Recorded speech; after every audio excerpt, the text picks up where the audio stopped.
Greetings and salutations.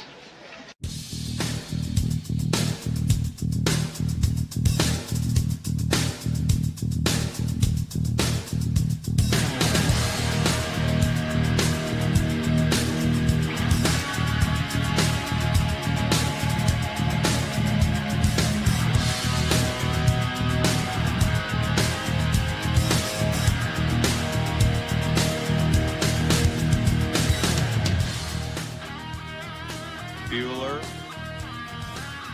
Bueller. Bueller.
Now open, you may be seated. All right, so Mr. Clerk, you say council wants to see me? They did, Your Honor. Okay, why don't I see council at sidebar? Jim?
All right, so All rise for the court, please.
Yay. All persons have any business before the Honorable Beverly Cannoni, Justice of the Norfolk Superior Court, before the County of Norfolk. Draw near, give your attendance, and you shall be heard. God save the Commonwealth of Massachusetts. This court is now open. You may be seated. Good morning again, council. Good morning again, Ms. Reed. Good morning, James. So a couple of things. We appreciate your patience this morning. Remember I told you the other day that we're trying to cut back on sidebar conferences. So we took some time now to address issues that we would have otherwise had to do that way. So we do appreciate your patience. And also, I really appreciate your patience about and understanding about yesterday. Sometimes during trials, things come up that are completely unavoidable. And I tried to cancel you as soon as we could so you wouldn't even have to come to court. So I appreciate that. I do have to ask you those questions. Were you all able to follow my instructions and refrain from discussing this case with anyone since we were last here? Yes. Everyone said yes or nodded affirmatively. Were you also able to follow the instructions and refrain from doing any independent research or investigation on this case? Yes. Everyone said yes or nodded affirmatively. Did anyone happen to see, hear, or read anything about this case since we left here the other day? Everyone said no or shook their head. All right, can we have our next witness, please? Mayor? Yes.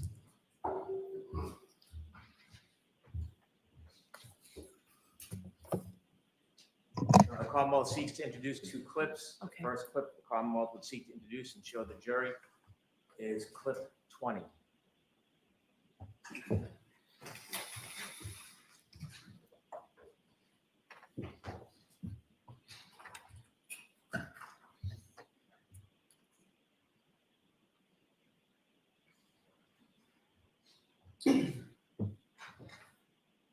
Does anyone know here that you guys have really been going at it? This was sort of had like a last date element to it. Was that going on? That was not going on. John made it clear to me, I'm never breaking up with you. Not never that we're in this good or bad, but you're the best person I've ever.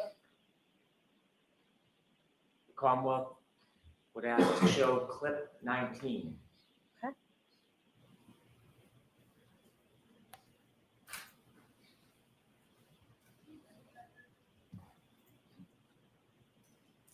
I don't think, I don't see how John would have known about my text with Brian. And I'm not sure if he knew he would have reacted very strongly. I think we would have broken up, but I don't think John would have lost it and caused a fight. I didn't feel like John's emotions with me got really strong.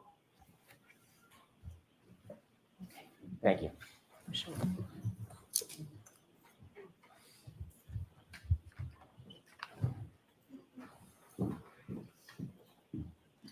All right, Ms. McLaughlin, who is your next witness? Your Honor, our next witness is a juvenile by the name of Miss Kaylee Furbush.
Latan is live from Dedham Max for the Karen Reed trial. We'll be on location talking Karen Reed with a live studio audience. Closing arguments tonight, 8/7 Central, only on Court TV. As Sean Diddy Combs faces a federal jury, Court TV's Kelly Craft is live from New York. It was an emotional day in court. With every development, the Diddy sex trafficking trial. Live updates on Court TV.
Hey guys. Oh, hold on. Let me.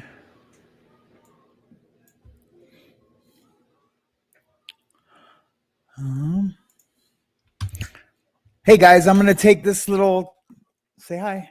Hi. I'm gonna take this little guy to school. It looks like we have a minor witness on the stand. So, when after her school's only a block away. When I come back, we'll talk about some things. Talk about last night a little bit. Talk about a couple other things. But so I should be back in about 15 minutes at the longest. Yeah, sorry that it's a minor witness.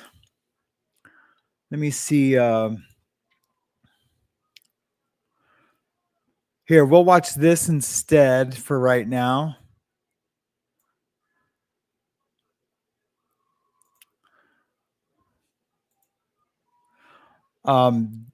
This is these guys are doing a Hank Brennan scorecard. It's really good. So Learn in this case with facts, science, and data. You will learn that on January 29th, 2022, when she says, "You don't punch me in the fight." Hey guys, I'll be right back.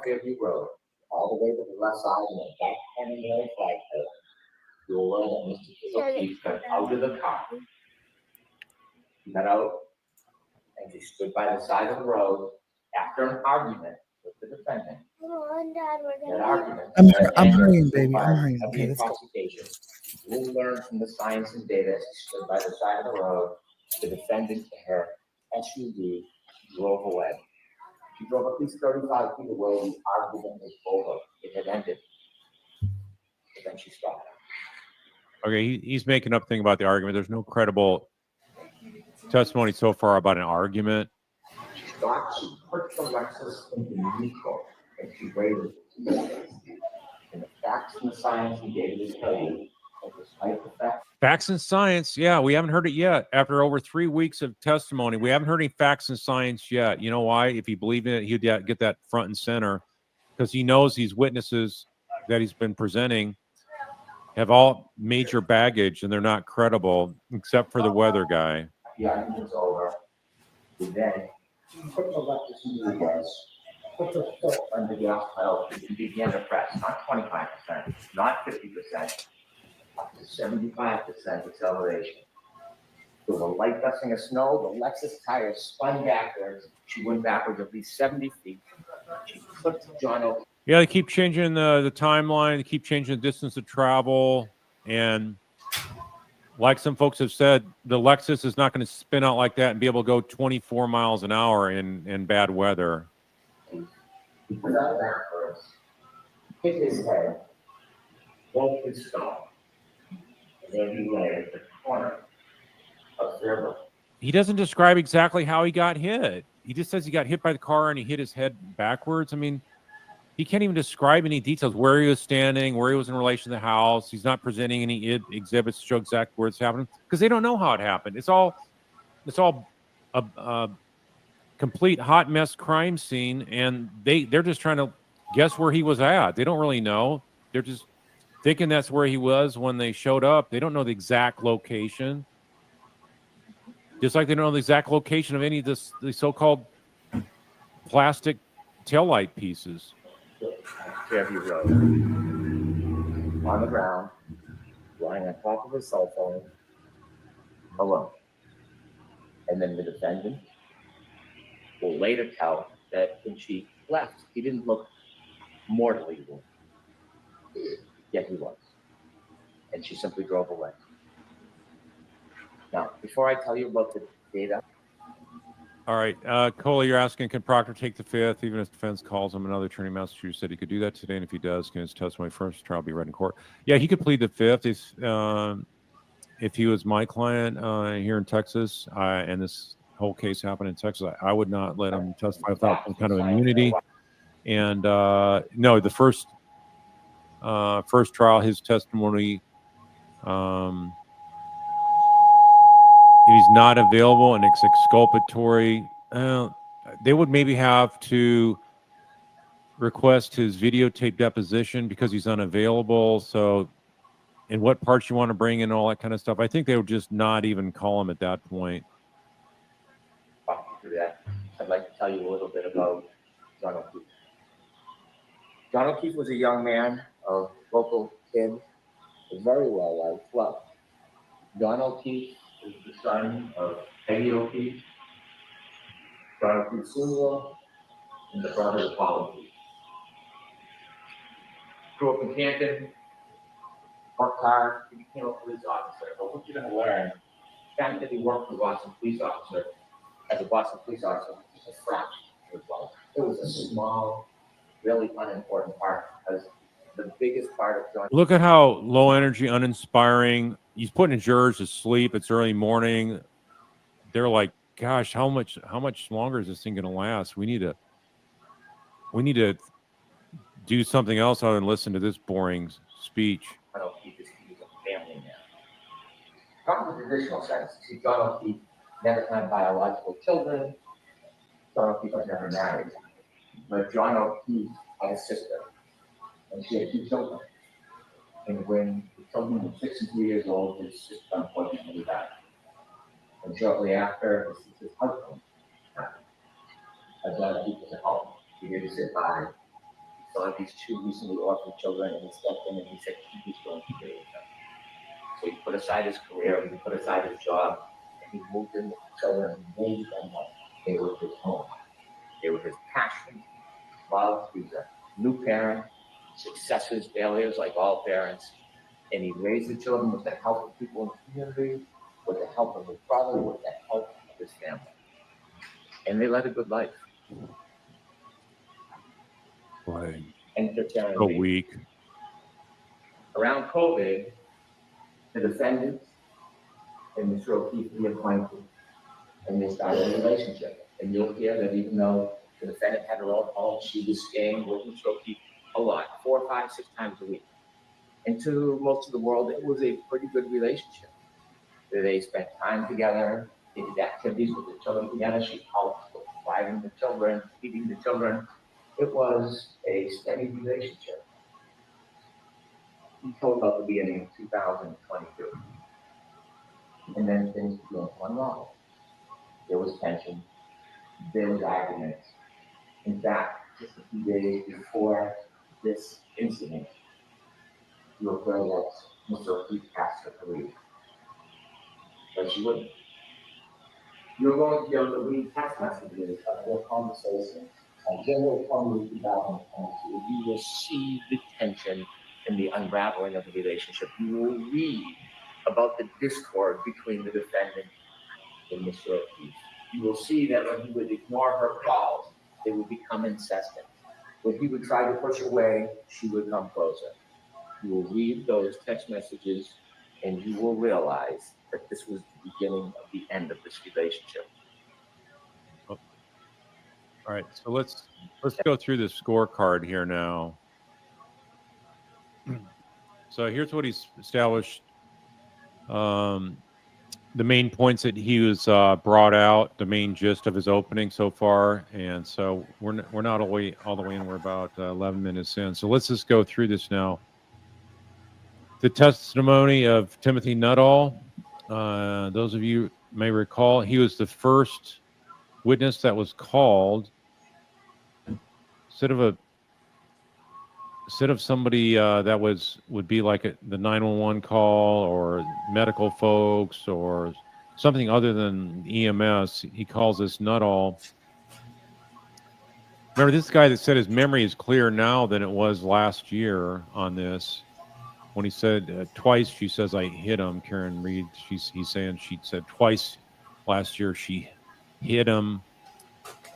And now it changes to 3 times. He says his memory improved with time. I mean, how can this guy be taken credible? He admits that Brendan was checking in last week and then again last night to make sure he sticks with the story about Karen hitting him 3 times rather than 2 times. I mean, this whole thing is so weak for the prosecution.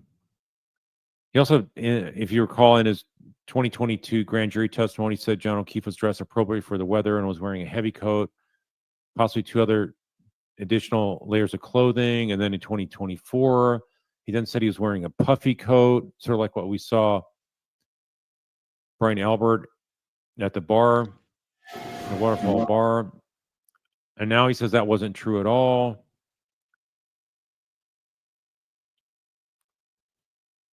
And then he starts out, well, that part of my memory's faded in just 3 weeks after cross-examination by the defense. Oh, he didn't recall until the midway through cross-examination that Brendan also asked him about his testimony of what John was wearing. Hey, guys. And so then he agreed his memory was fading on that. Why is that so echoey now? He did admit that John O'Keefe's injuries could have been caused by being punched in the face. Good morning. Good morning. I am Sam. This is After the Bars. Good to see everyone here. Hey, Mac, how are you doing? Ben, Bacon Bits, good to see you this morning. So glad you are here this morning. Boho Hobo, Kim. Who else? I know I've seen a few. Galen, good morning to you. Hopefully you guys are all still here. I know this morning was a little different. I just wanted to get the trial started, but lo and behold, we have a minor witness on the stand. So, and that's understandable, but I wonder who that could be. I know they have some younger daughters But I don't think there was very much minor testimony last time. Yeah, I just don't know. I just really don't know. I know Allie McCabe, Jen's daughter, testified last time. But I just don't know if there was if she had any little sisters or if Jen had some sisters or yeah. I just don't know. Oh man. So hey Grateful. Hey Shell W, how are you doing this morning? So Caddy Connie and Loudmouth Linda. Caddy Connie, I'm gonna be talking a little bit about Diddy today. I don't know a lot. I just been catching little updates here and there. Here, they're talking about that minor testimony right now. Let's talked see what they're earlier saying. about Kerry Roberts being one of them. The other one is Jennifer McCabe. She is like a mother figure to this young lady. Can't I and she's also a key hear witness in the you? case. Why? Because Karen Reed made her a key witness. She called her Why can't I in the hear wee her? hours of the morning and asked for her help in that blizzard to go Nothing find is John. muted. Let's take a look back at her testimony where she's talking about the moments where she Hold on, called guys. I 911 don't know why we and cannot did chest hear. compressions to try to save her friend. You share with What's us. going on? We definitely need to hear this because this is live. Oh, I know why. You guys probably hear it. I can't hear it.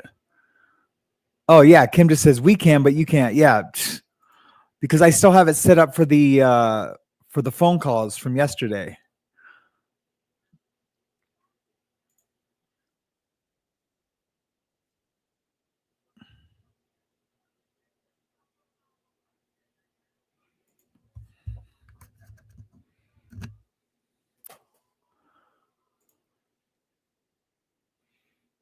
Boom.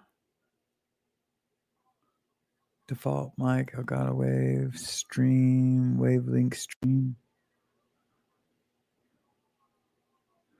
Check, check.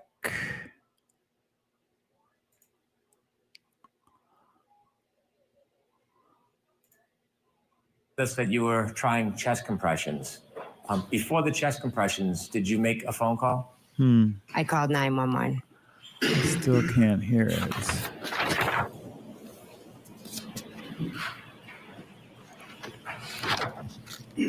Or I'd like to But I could hear introduce this one. a copy of that 911 call. Okay. Do you have something physically to? Thank you. Miss McLaughlin does. Thank you. With,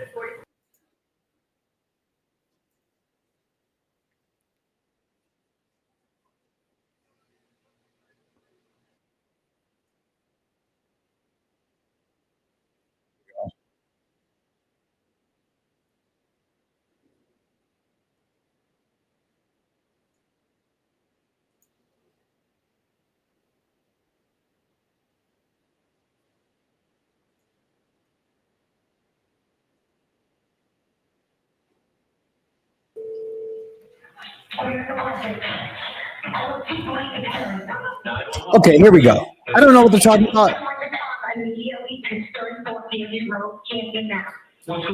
Yeah, I just, yeah, thank you, Shannon.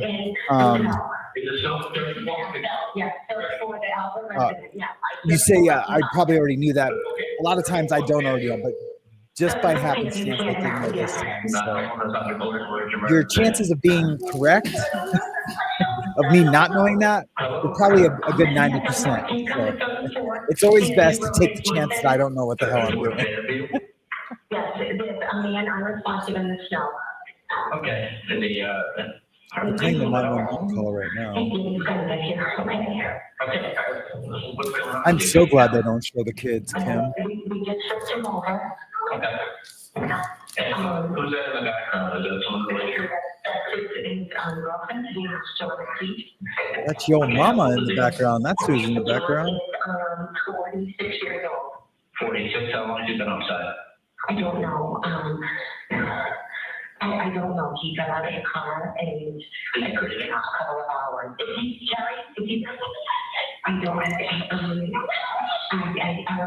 I don't know if he remembered two women trying to. Well, let's have a little chat.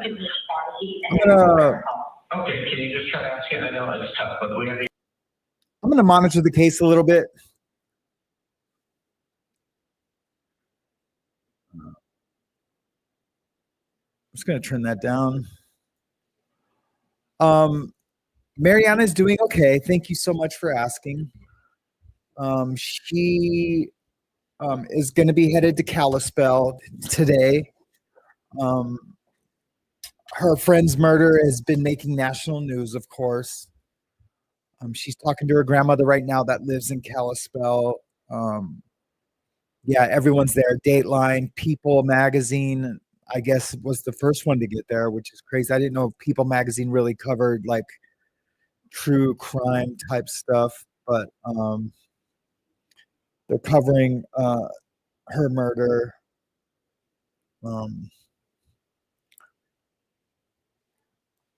Yeah. Oh, you guys saw it, or you saw it, Kim? Yeah, it's been devastating. She was showing me pictures of them when they were in high school together, and they're just babies, man. Then, and I mean, that was 12 years ago. I mean, in the grand scheme of things, they're still just babies, right? I just yeah, it's hard, but she was able to smile this morning, and she went to go check on her Medicaid this morning before she left. So yeah, she's putting on a brave face, but it's going to be really emotional when because she had sisters and things like that. So anyway, yeah, it's just a crazy thing, and I just don't get it. And I am going to cover the story. I when it's cooled down a little bit, I don't want to cover the story and here's where you can send your super chats, dude. That would be bad form. I mean, others could cover it right now. I just feel like it'd be bad form for me to cover it like right now. So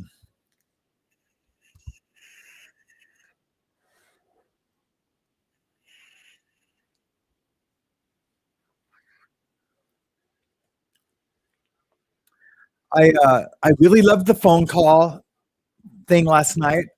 What I'm gonna do is that I'm probably gonna do Zoom next time, but it'll be a phone call still, and that way I'll have a waiting room, and so I can do that.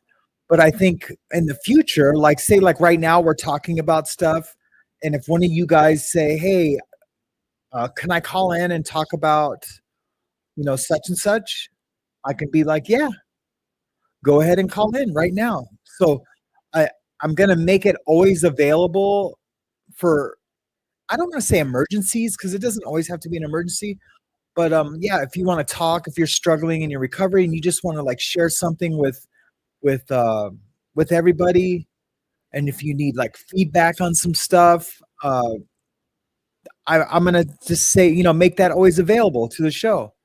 I think that's pretty badass for real. I don't know any other shows that are doing that. Really.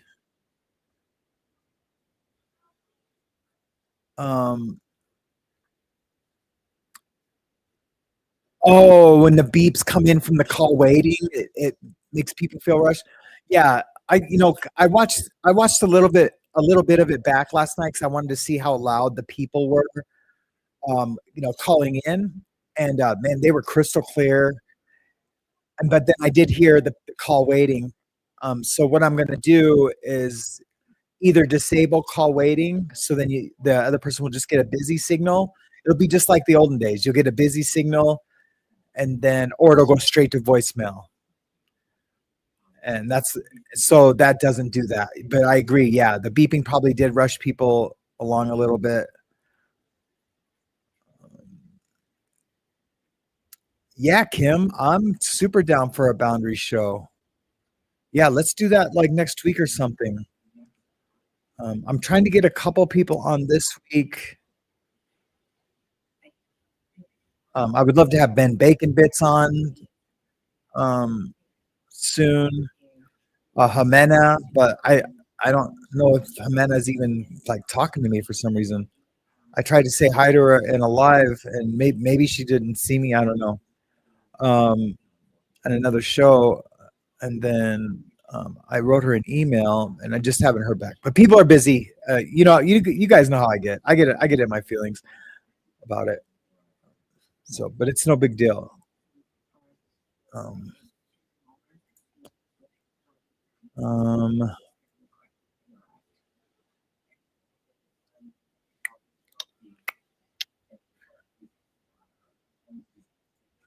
I need to fix my camera real quick.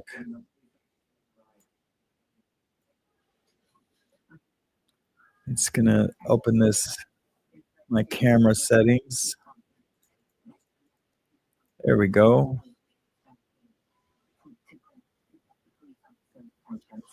Perfecto.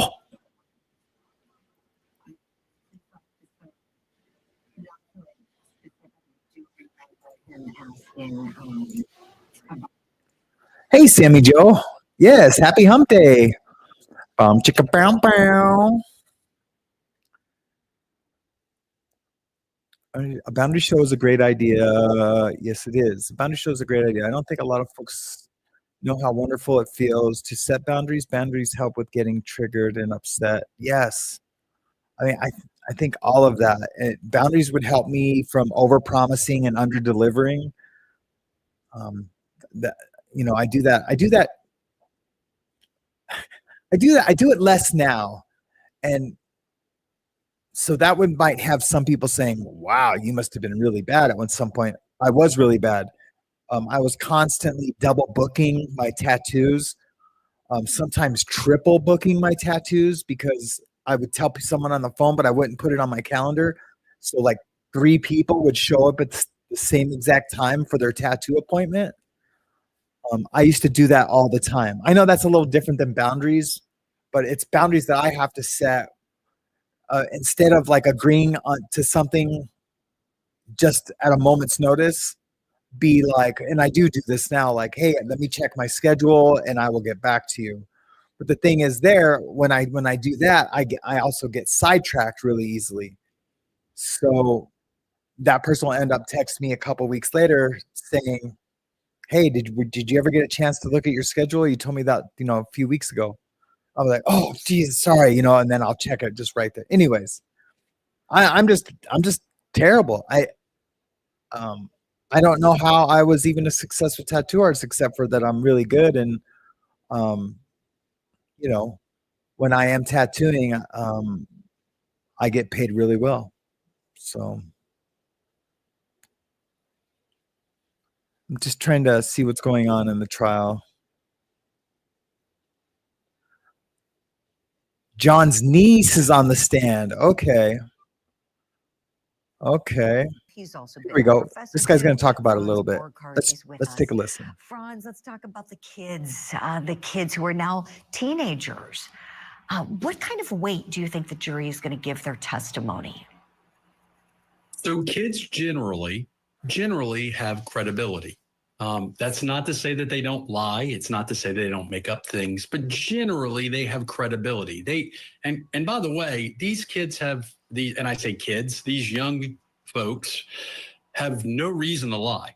Now, I know that there are some Karen Reed supporters that would probably disagree with me on that point, but I think that they're going to give them a lot of weight. But that also makes the defense cross-examination a landmine, because if they come across too aggressive with these kids, I think the jury will sympathize with the kids and alienate and be alienated from the defense. So, at the end of the day, this is not the nail in the coffin for the defense, but they just need to be very cautious and careful with these witnesses. Right, Franz, I'm with you. I've been thinking a lot about it and how I wish we could have the benefit of seeing it in some way. I certainly appreciate that we need to protect these minor children. We would not broadcast their testimony. In fact, there's a court order in place that we can't. it would be great to see it, though of course we want to see it to just understand the story, their perspective, the trauma they've been through. Tell me, Franz, if they don't offer anything that chips away at the defense theory, and let's say the testimony is more strictly focused on things that don't deal with the incident in question, how might you handle that if you're the defense lawyers? Well, you don't have to cross-examine every single witnesses. Tell the kid to There shut are up. times in a case where, in fact, if it doesn't hurt I'm the people, adult. You I'll stop just say talking. thank you for being here, and we'll move on to the next witness. I suspect they won't do that, but you don't. Here's the thing: not everybody who is a witness for the Commonwealth is a villain.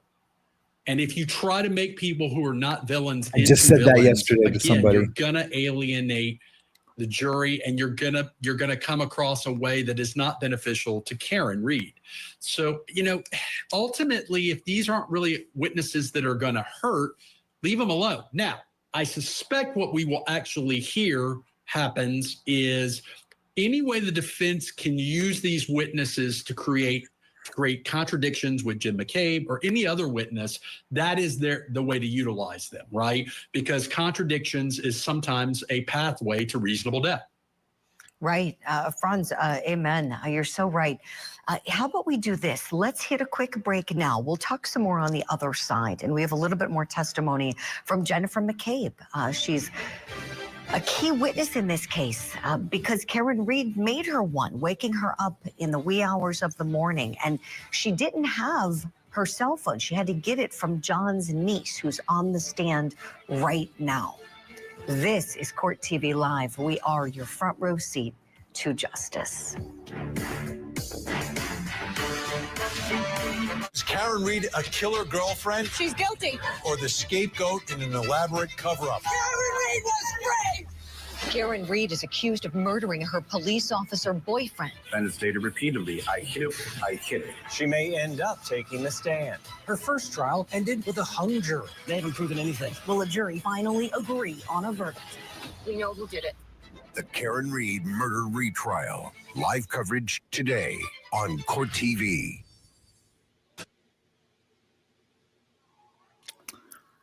Hold on, guys. I'm just texting someone.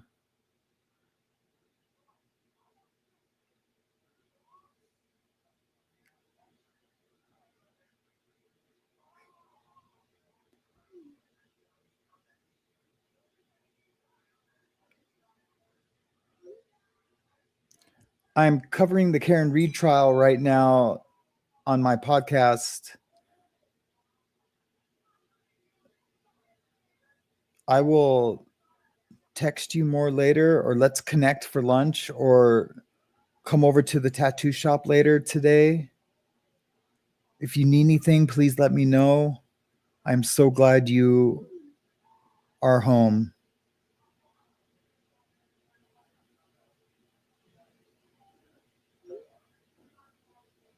Yes, I want to hear about it. So much.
Okay, sorry guys. A dear friend has come home, and I'm just super excited to see her.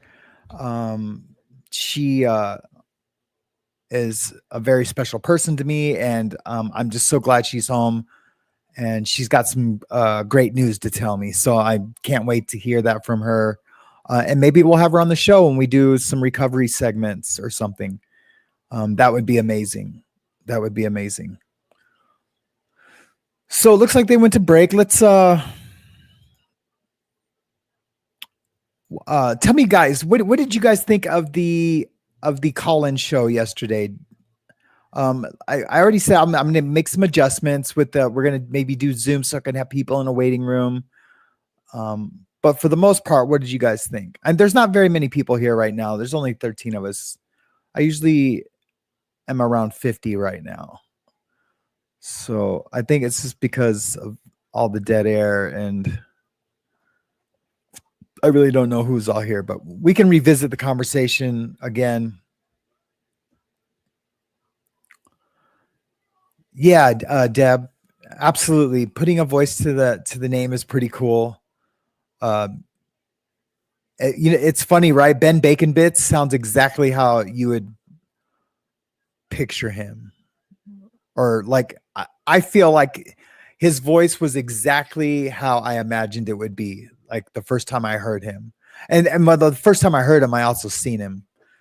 But yeah, like the others, like Darcy, that was super cool. Yeah. Here we go. Back to Court TV Live. I'm Julie Grant. We're watching the trial in Dedham, Massachusetts over the death of Boston police officer John O'Keefe. We just played some testimony from witness Jennifer McCabe, one of his dear friends and someone who's been a mother figure to his niece and nephew since the passing of their parents and since John was taking care of them.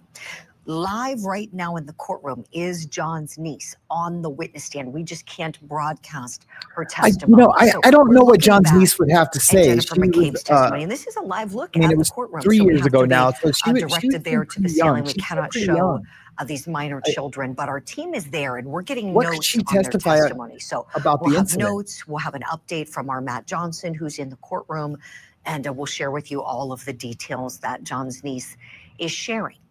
Now, let's go back and watch a little bit more from witness Jennifer McCabe. This next clip that you're about to see there are is some from bloggers some of the like Turtle Boy. I wonder what Turtle Boy is done by doing right Karen now. Reed's attorney, Alan Jackson.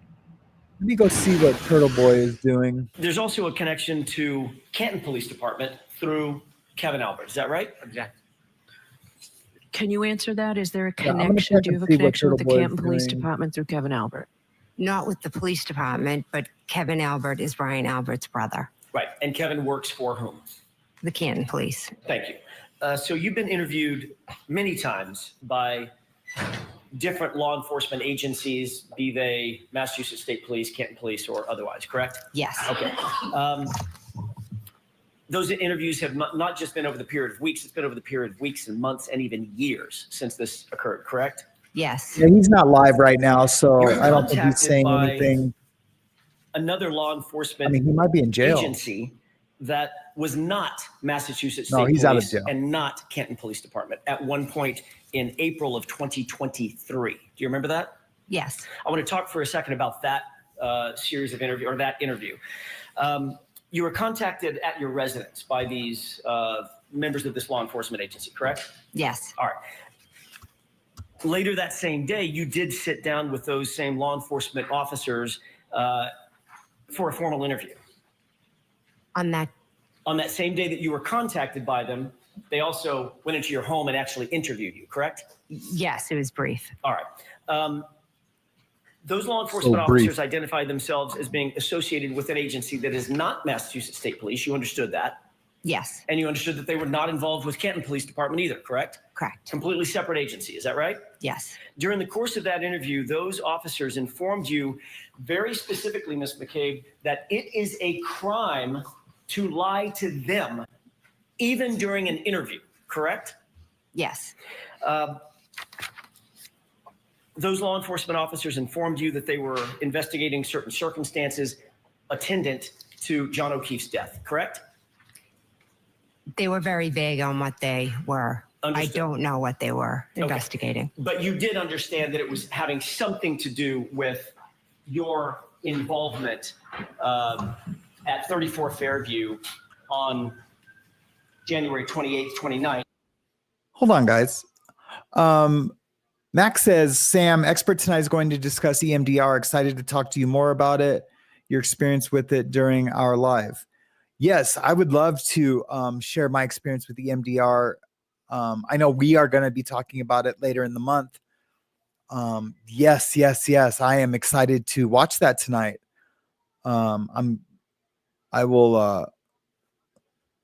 We should put up the link to it. Let me, I'm going to get the link to it so we can put it up right now so people know where to go.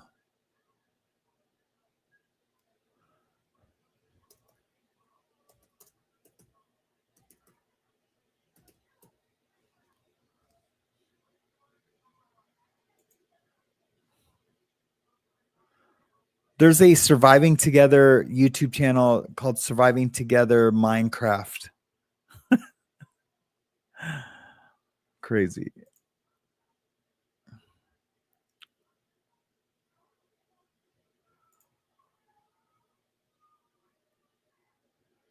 Prison Trauma, that's going to be my show.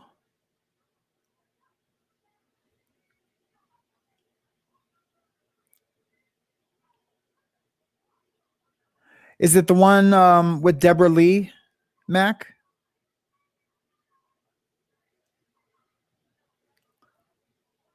Yes, it's got to be.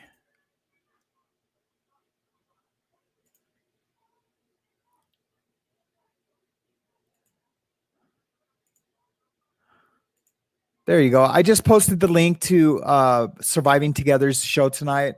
They're going to be talking about EMDR.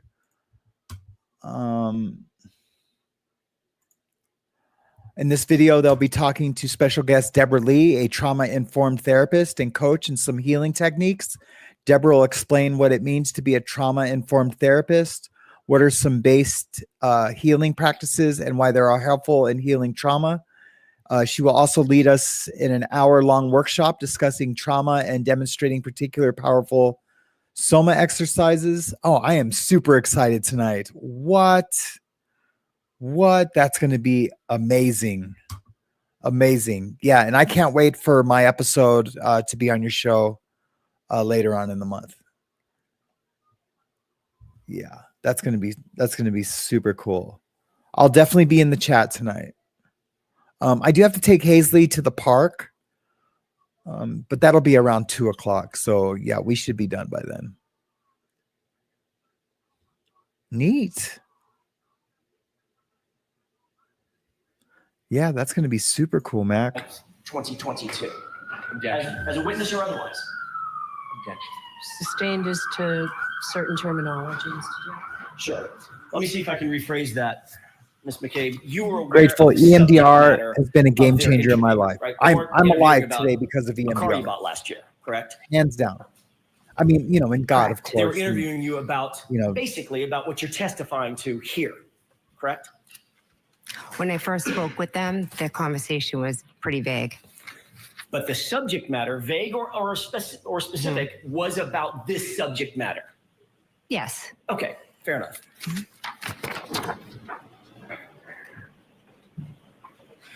They first contacted you telephonically, called you on the phone. Is that right? Actually, they walked up to my car. They walked up to your car? Yes. Okay, that was the very first introduction, correct? Yes. At that point, they had not identified themselves, correct? They didn't know. All right, and at that point, you told them that you were not Jennifer McCabe. They asked you who you were, and you said, I'm Nicole. I thought they were like selling something, so I was like, oh no, I'm not the homeowner. Fair enough, fair enough. However, that makes sense. After they said, if someone asks me if I'm the homeowner, I think they're selling McCabe, siding. you walked into the house, or they then called a you new on the phone. roof. Yes. They were still sitting outside your house. I don't know where they were, but they did call me. They were close by. I'm not aware. Well, the call came almost immediately after you walked back in the house, correct? I'm not sure how much time had passed. Give me an idea. It wasn't an hour. It was No, it was 5 or 10 soon minutes. after. I'm just not sure. I can't tell you where they were located. I'm sorry. Okay. They told you that they would, at that point, they identified themselves as being law enforcement agents, correct? When they called me, yes. And they told you at that time that they were not with You knew at least they were not with Canton Police Department. They were not troopers with Massachusetts State Police, correct? Yes. Okay. And they told you that they would like to have an interview with you. They'd like to have a sit-down talk with you, correct? Yes. You told them that you would be willing to submit to an interview, but you needed about 10 minutes to get ready, correct? Yes. You ultimately did allow them into your home, and you did sit down for a formal interview with them, correct? Yes, brief, but yes. And it was during that formal interview inside the home that it was explained to you that it would be a crime for you to lie to them on any material issue, correct? Yes.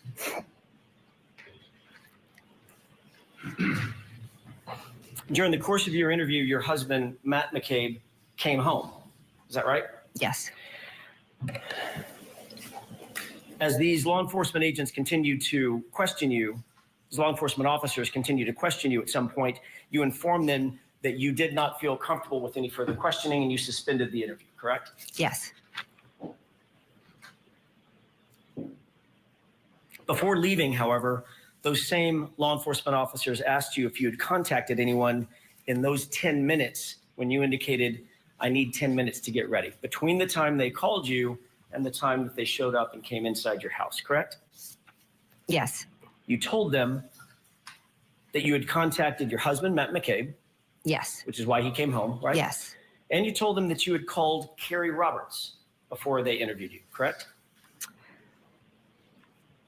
At that moment. I'm not 100% sure, but if you have it, it seems like something I would do, but if you have it, could show me. Absolutely. Mhm.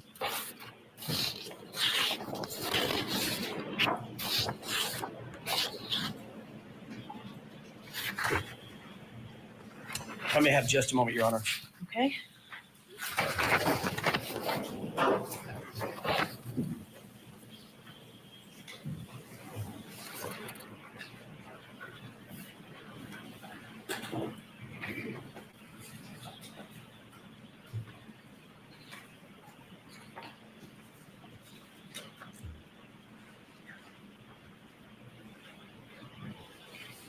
May I approach briefly? Yes.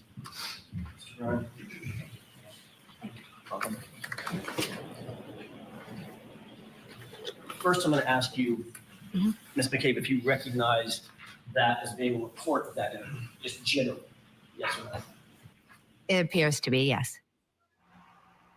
All right, we're going to step aside from Dedham, Massachusetts, hit a break as John O'Keefe's niece is on the stand right now. We're monitoring that courtroom and another one in New York City. Diddy's federal sex trafficking case in day number 3. And Cassie Ventura is back on the witness stand. We'll have a live report for you next.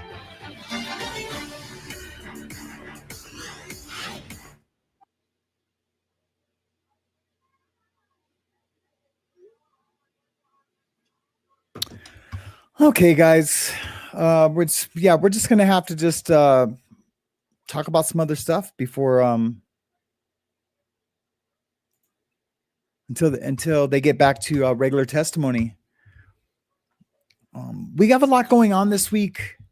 I have a couple good shows. I haven't got confirmation from a couple of people, but I was supposed to do an addiction show with Susie today. I thought it was today. About, is addiction a disease or is it a choice? I think both can be true at the same time. And I also know that God is the great physician and the great healer and can cure people of that disease. But that doesn't mean that we take it for granted that that we have the compulsion to feel better with things outside of God and things, to get that instant gratification. It doesn't mean that we don't become not human, right? That'll never be cured. I guess that's a whole nother show, is being human disease. It's definitely because of the original sin. It's definitely a curse of sorts, right? But anyways, I don't know if I haven't heard from Susie, so I don't know if that show's going on still. I've been getting a lot of crickets from people these past few days. Maybe it's because of, all the Nazi stuff this past weekend. I don't know. I don't know what's going on. Maybe some people feel that I didn't oppose, or come to people's, aid, not that they needed my help, I don't know. I did the show I did in response to the race baiting. I thought it was the more of an appropriate response for me, considering I used to be a skinhead, I mean, I can't come out and say I've never supported that lifestyle. I never supported the ideology, and people can call bullshit, but I didn't. I told my story on Monday. I gave my testimony on what that was like for me, why it happened, and what it was. So, I don't know how people feel, because they just I haven't been able to communicate with a bunch of people. But anyways, I do want to plan a show with James Collins Cares. He's been real busy with his garden lately. So I don't know when that'll be, but for sure Saturdays, me and James will be talking. I haven't heard from Russ in a while either. Of course, because I went camping this weekend, we didn't do Night Yard. I'm checking my emails right now. Oh, I did get a message from Susie. I'm fine. Just needed some time after recess.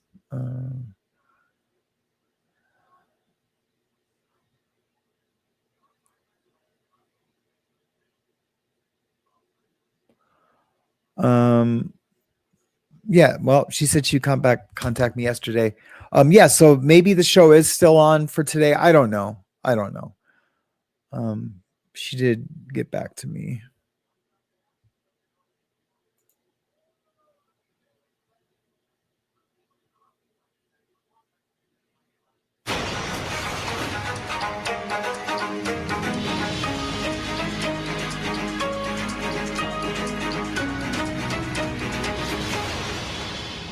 Welcome back to Court TV Live. We want to take you to New York City as testimony is back underway in Sean Diddy Combs' federal sex trafficking trial. Our team is on the ground there, and in the witness box, again, Cassie Ventura. She started her testimony on Let's Tuesday. see what's going on with the Diddy continues trial today real and may quick. last for much of the week. Let's get you the very latest and take you outside of the courthouse, where we find Court TV legal correspondent Kelly Craft standing by for us. Kelly, good to Yeah, I think it's all fine too, Grateful. Yeah, I think it's fine. I just seen I had some email responses, and yeah, I'll just wait for them to get a hold of me.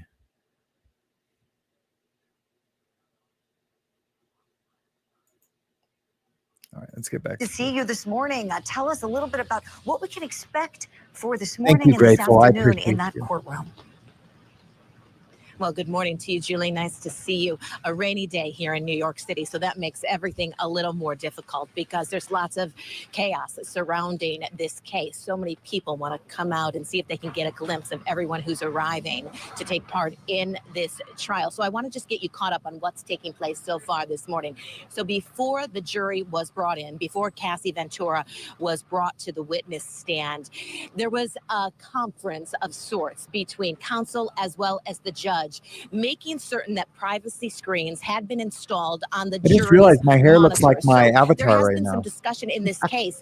When we had opening I'll be right back. statements here, we had heard that we are going to see the video of these freak-offs. Well, there's been a change to that. And so now only the jury is going to be able to view those freak-off videos. Some media had made a request saying, could we have maybe 3 outlets view the videos and then report that back to everyone else. The judge did not agree with that. So now we're in a situation where no one in the public is going to be able to see those freak-offs. They will have privacy screens. The jurors will, on their computers, on their monitors in front of them. They will be the only ones that get to view that. The direct examination has begun already this morning. So this is a continuation of yesterday of Cassie Ventura, the government's star witness. Some of the things that have been discussed already this morning in regard to that video, that terrible video at the Intercontinental Hotel in Los Angeles, California, in which Sean Diddy Combs is seen dragging Cassie across the floor. She was asked why she didn't fight back. She said that she had learned that it's best just to cower in place, because if she had fought back, it would make things worse. We did catch up with Cassie Ventura's attorney as he was making his way into the courthouse this morning. Let's go ahead and play that for you. He has a bit to say. You wait from the beginning for the horn to go off. You're a bit anxious. You get into the water, it's cold. And then you start to feel comfortable in the water. You start to have that comfort. You get on the bike, you start moving fast. And then you get off the bike, you start to run. And you know the finish line is in sight. And I think we're at that point where the finish line is in sight, where Cassie's friends and family are on the other side of the finish line, and that her training, her truth, will get her through to that point and prevail. And we also have some video of Sean Combs' children making their way inside the courthouse this morning. They've been here, strong support over the last several days. He has had quite an entourage in attendance for this case.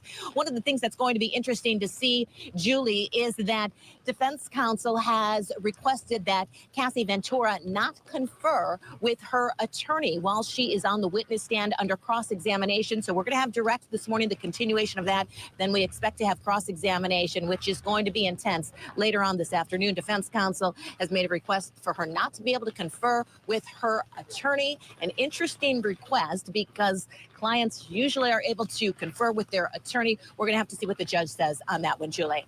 Boy, so much great information you're giving us. Kelly Craft, thank you so much for all of that reporting. I know that you need to get back into the courtroom and to give us more coverage later today. So we'll look forward to more of your reporting, and as a huge day, as you have noted, with Cassie back on the stand and potentially the start of that cross this afternoon. Kelly Craft, thank you so much.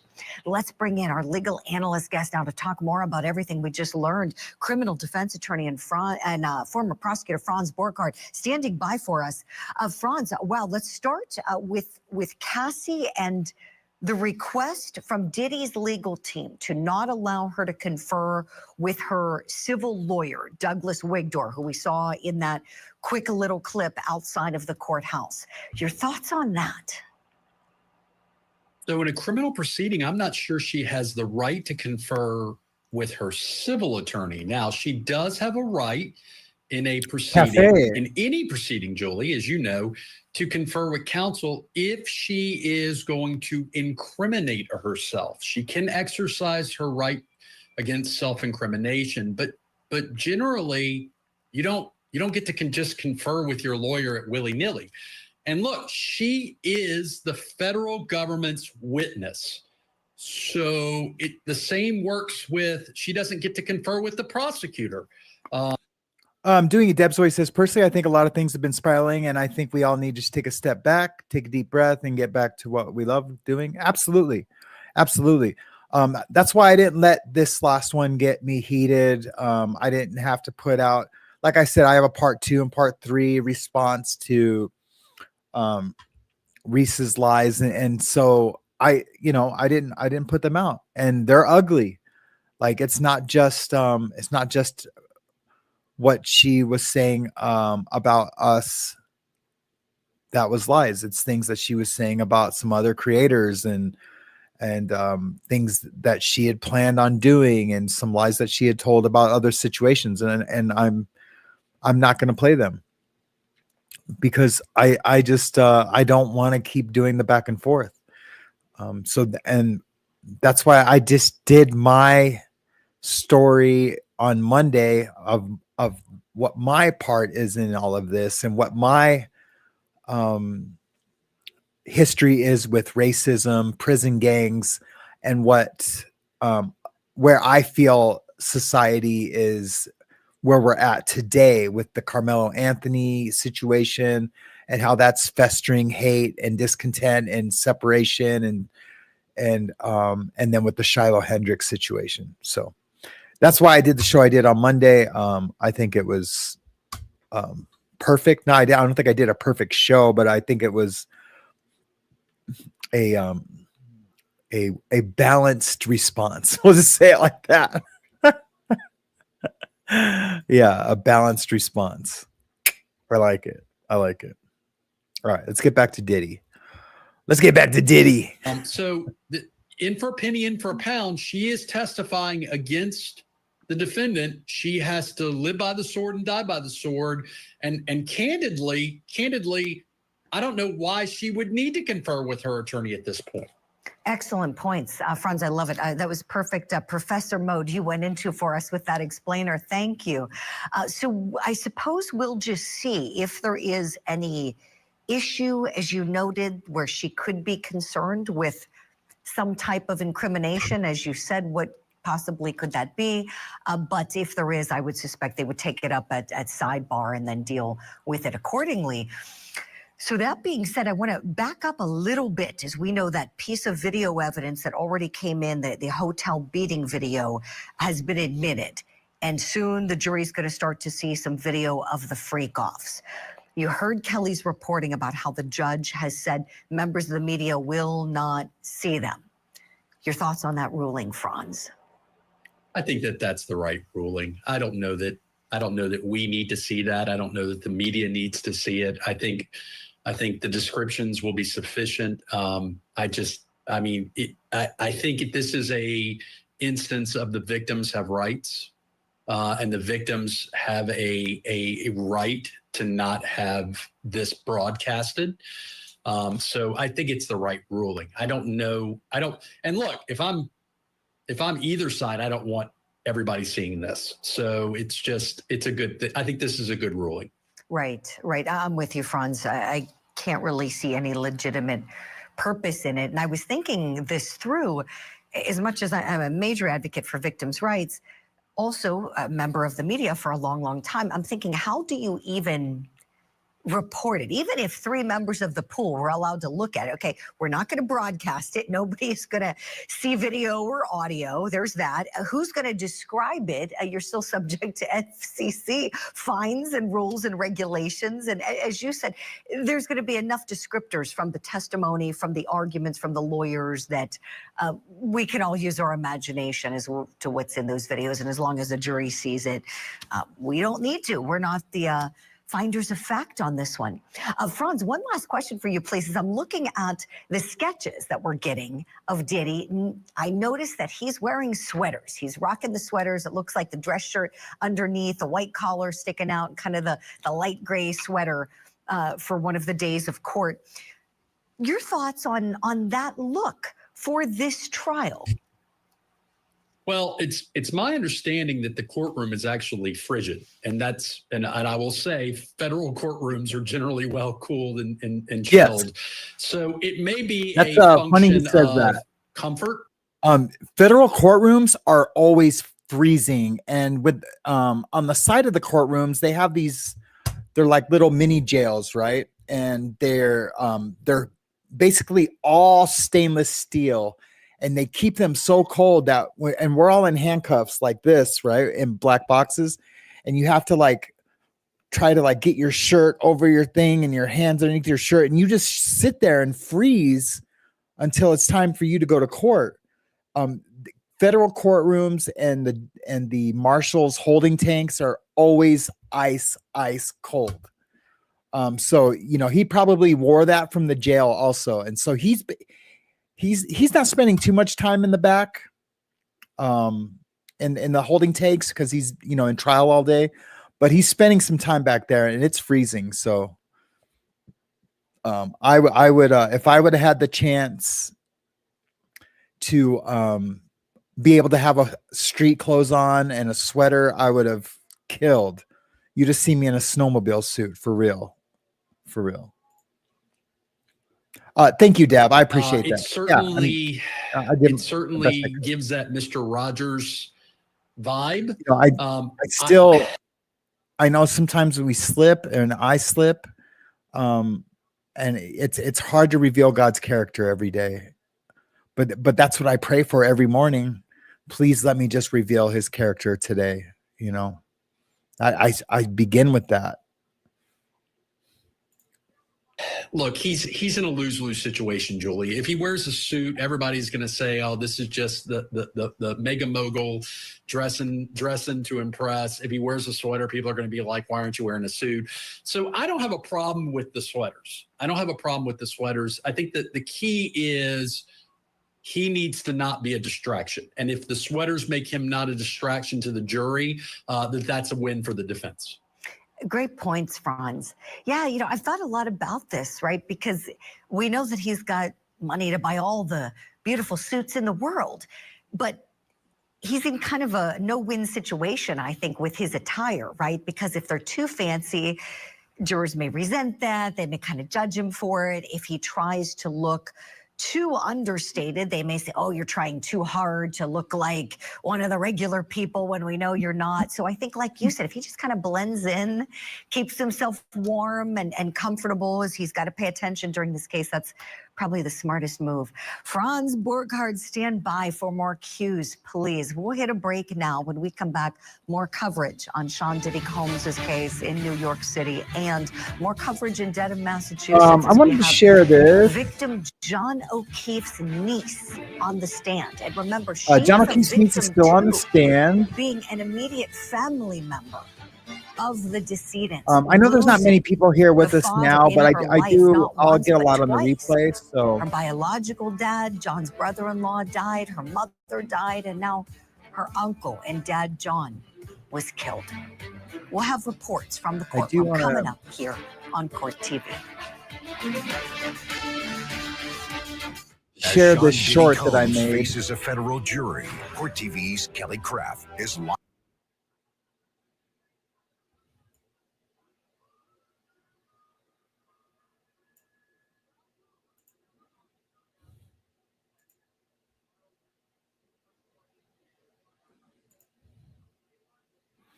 Here we go. You guys check this out. I don't know if you guys seen this, or I can't remember if I played it the other day.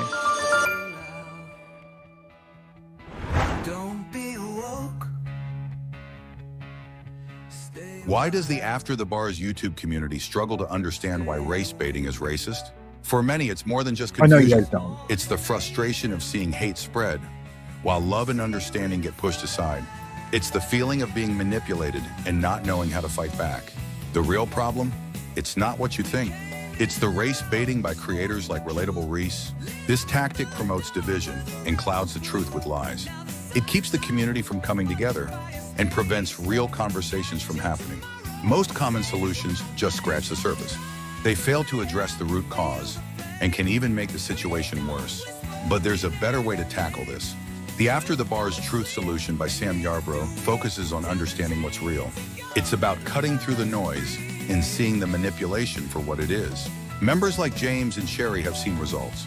James learned to spot I did lies, play this and now the he's other leading day. discussions in this community.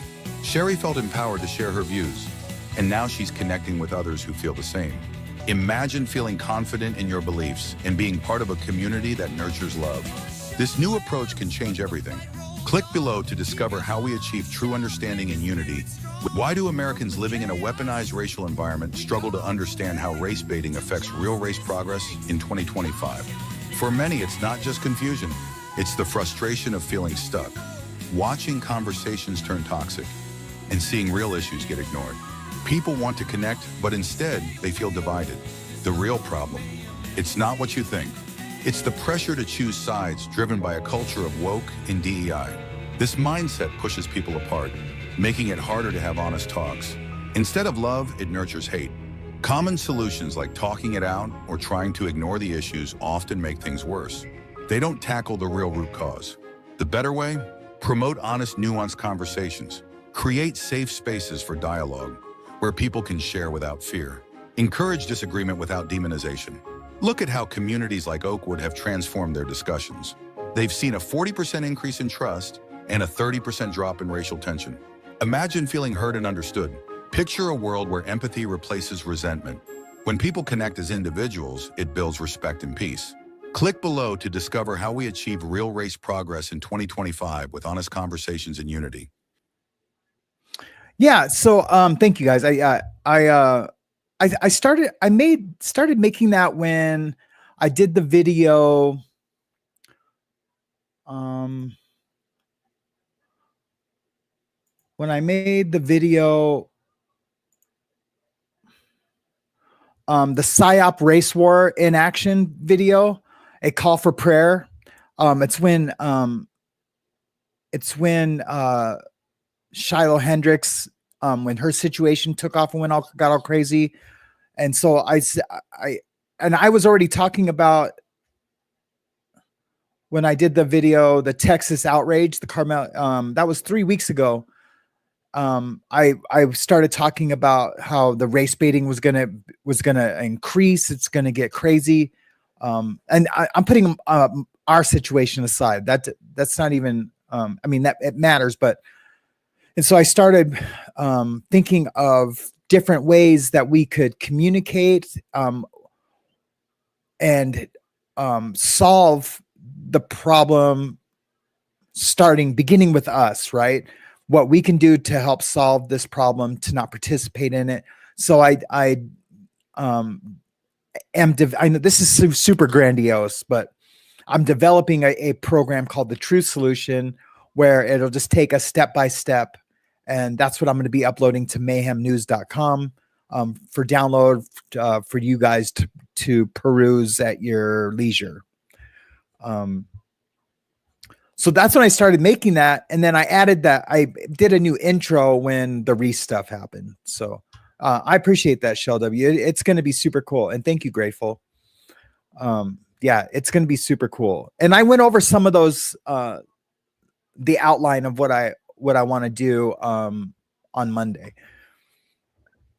I'm also trying to get Cash Kelly. He's a January 6er. He went to prison for the January 6th storming of the Capitol. We'll just call it that. Other people would say government coup.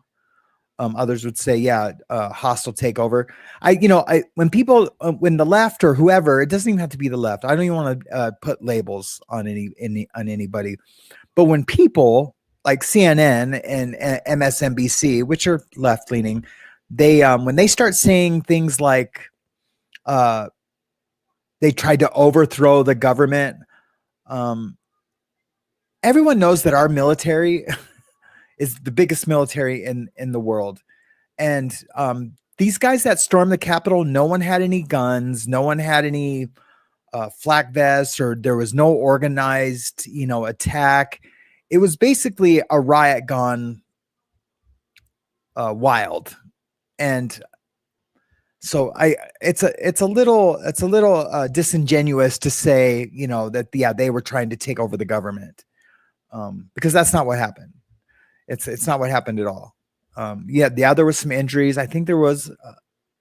Did an officer get killed that day? I can't remember that. But even if an officer did get unalive that day, it wasn't because of some conspiracy government coup. But Cash Kelly was a part of that, and of course he was pardoned by Trump when Trump came into office, and along with a lot of other guys. And he's got a YouTube channel, and I encourage people to go over there and check it out. It's just called Cash Kelly. He's been going around, and he's got the biggest balls. He's been going around and telling, interviewing people like at the beach, like, hey, you know what? Why don't I find some while we're waiting for they've been super cool, man. He's so cool.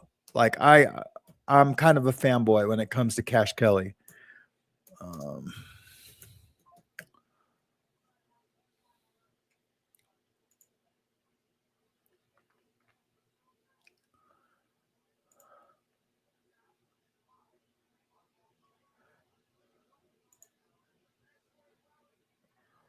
Oh yeah, he's been putting up more of them. I'm gonna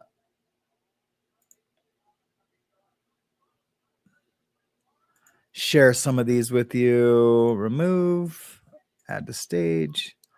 This is Cash Kelly's page.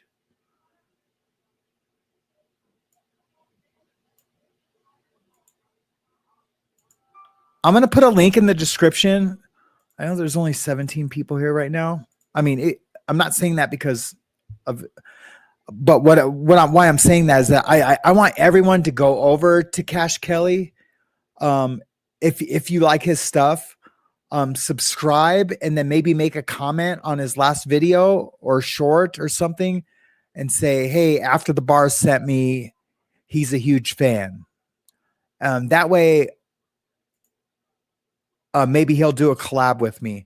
He just got burnt on doing some collabs with some people. He did a collab with a guy and the guy went super far right and is just talking a lot about race and division. And I don't know. And, you know, just about trying to be an extreme person. And that's not Cash. So anyway, Cash has been going around doing these cool videos. Like, watch this. Of course, you can't hear it. Or I can't hear it. Hold on.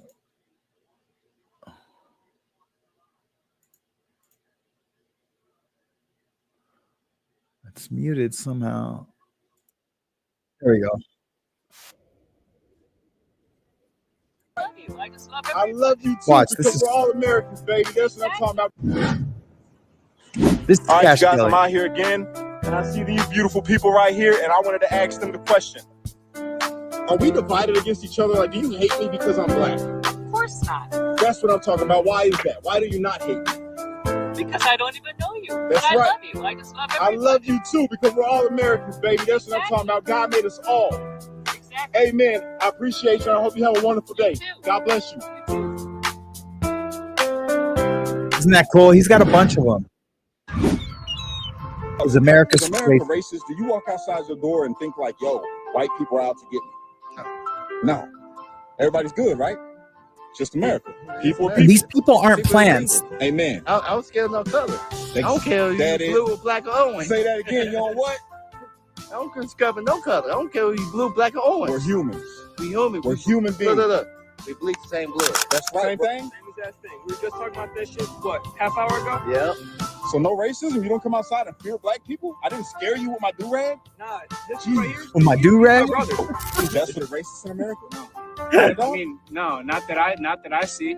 Is it on like only on the news? Yeah. Social media? Yeah. But when you walk outside, I see you all are all kicking it as a group. Hell yeah. That's what I'm talking about, man. I appreciate you. You guys, America racist?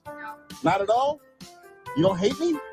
Well, Jesus, look at that. America's beautiful, ain't it? Just a bunch of beautiful Americans out here enjoying the weather. That's what I'm talking about. Yo, I appreciate you guys. God bless each and every one of you.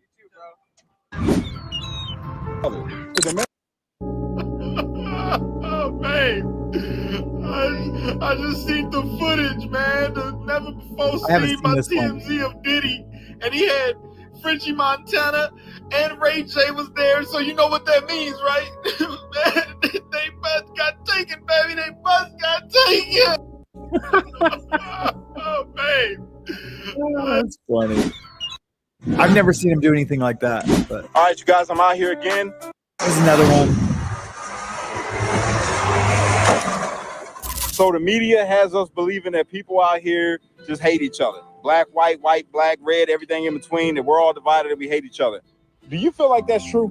No, I feel like you should like a person for who they are. There's bad people and good people all throughout the world, but I have a lot of white friends who I like. I have a lot of black friends who I like, a lot of Mexican, anything, because of the people they are, not because of their skin tone. I heard that, my brother. How about you, man? I agree with everything he said. Like, just what he said, like, it's about the person, not like what their skin color is. Not like, where they were raised from, not how much they make, all that stuff. It's who they are truly as a person. Money doesn't mean nothing, or where you came from doesn't mean nothing.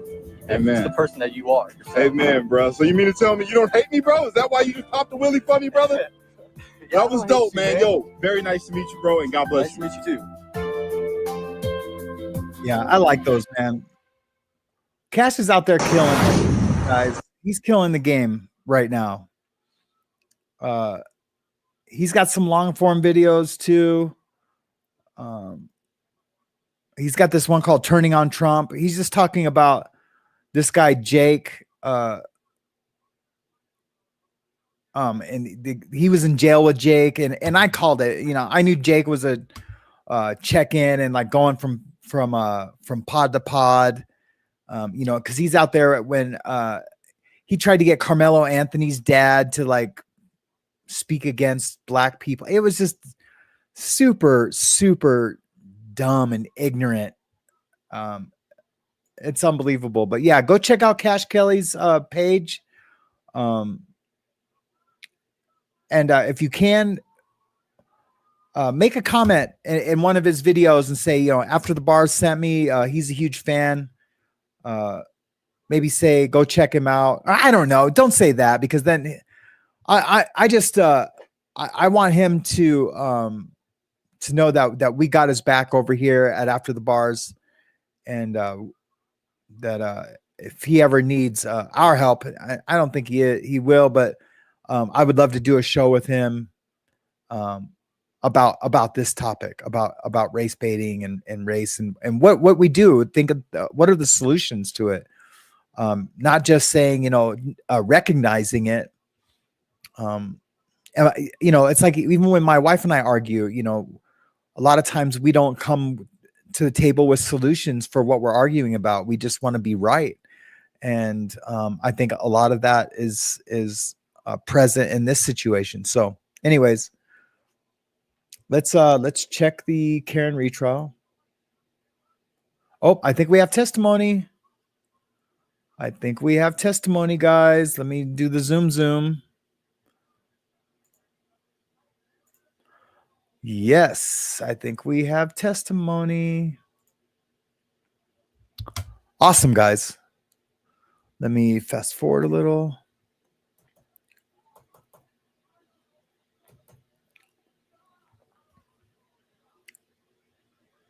Supervised casework, processing techniques, evidence collection. No, this is old. In a competency exam for any of the disciplines that the trooper is assigned. Now, when you're working for the crime scene services section, how are assignments this is live. Typically This is within live. that unit? Typically, troopers work on an on-call schedule. They're given advance notice, and they're on call for 24-call schedule. They're Me too, Shell. given advance notice, and they're on call for 24-hour Huge fan of periods. his. Most often, if a call is received or a request is made for crime scene services during that call period, the trooper assigned responds.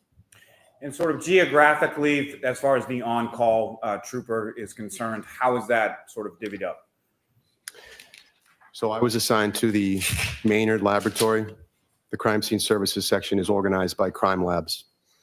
Maynard encompasses a large area, upward of 50 cities and towns. Some of the more northern towns would be Lowell and Billerica, and it goes all the way down to Canton and Stoughton. Thank you, Heidi. The trooper on call for that 24-hour period covers that entire region. Thank Now, you, sir, Greg. were you working with the appreciate State Police Crime Scene Services section on February 1st, 2022? Yes, I was. And where were you requested to go on that date? I was requested to respond to the Canton Police Headquarters. And approximately what time did you arrive at the Canton Police Department? Approximately 9 in the morning.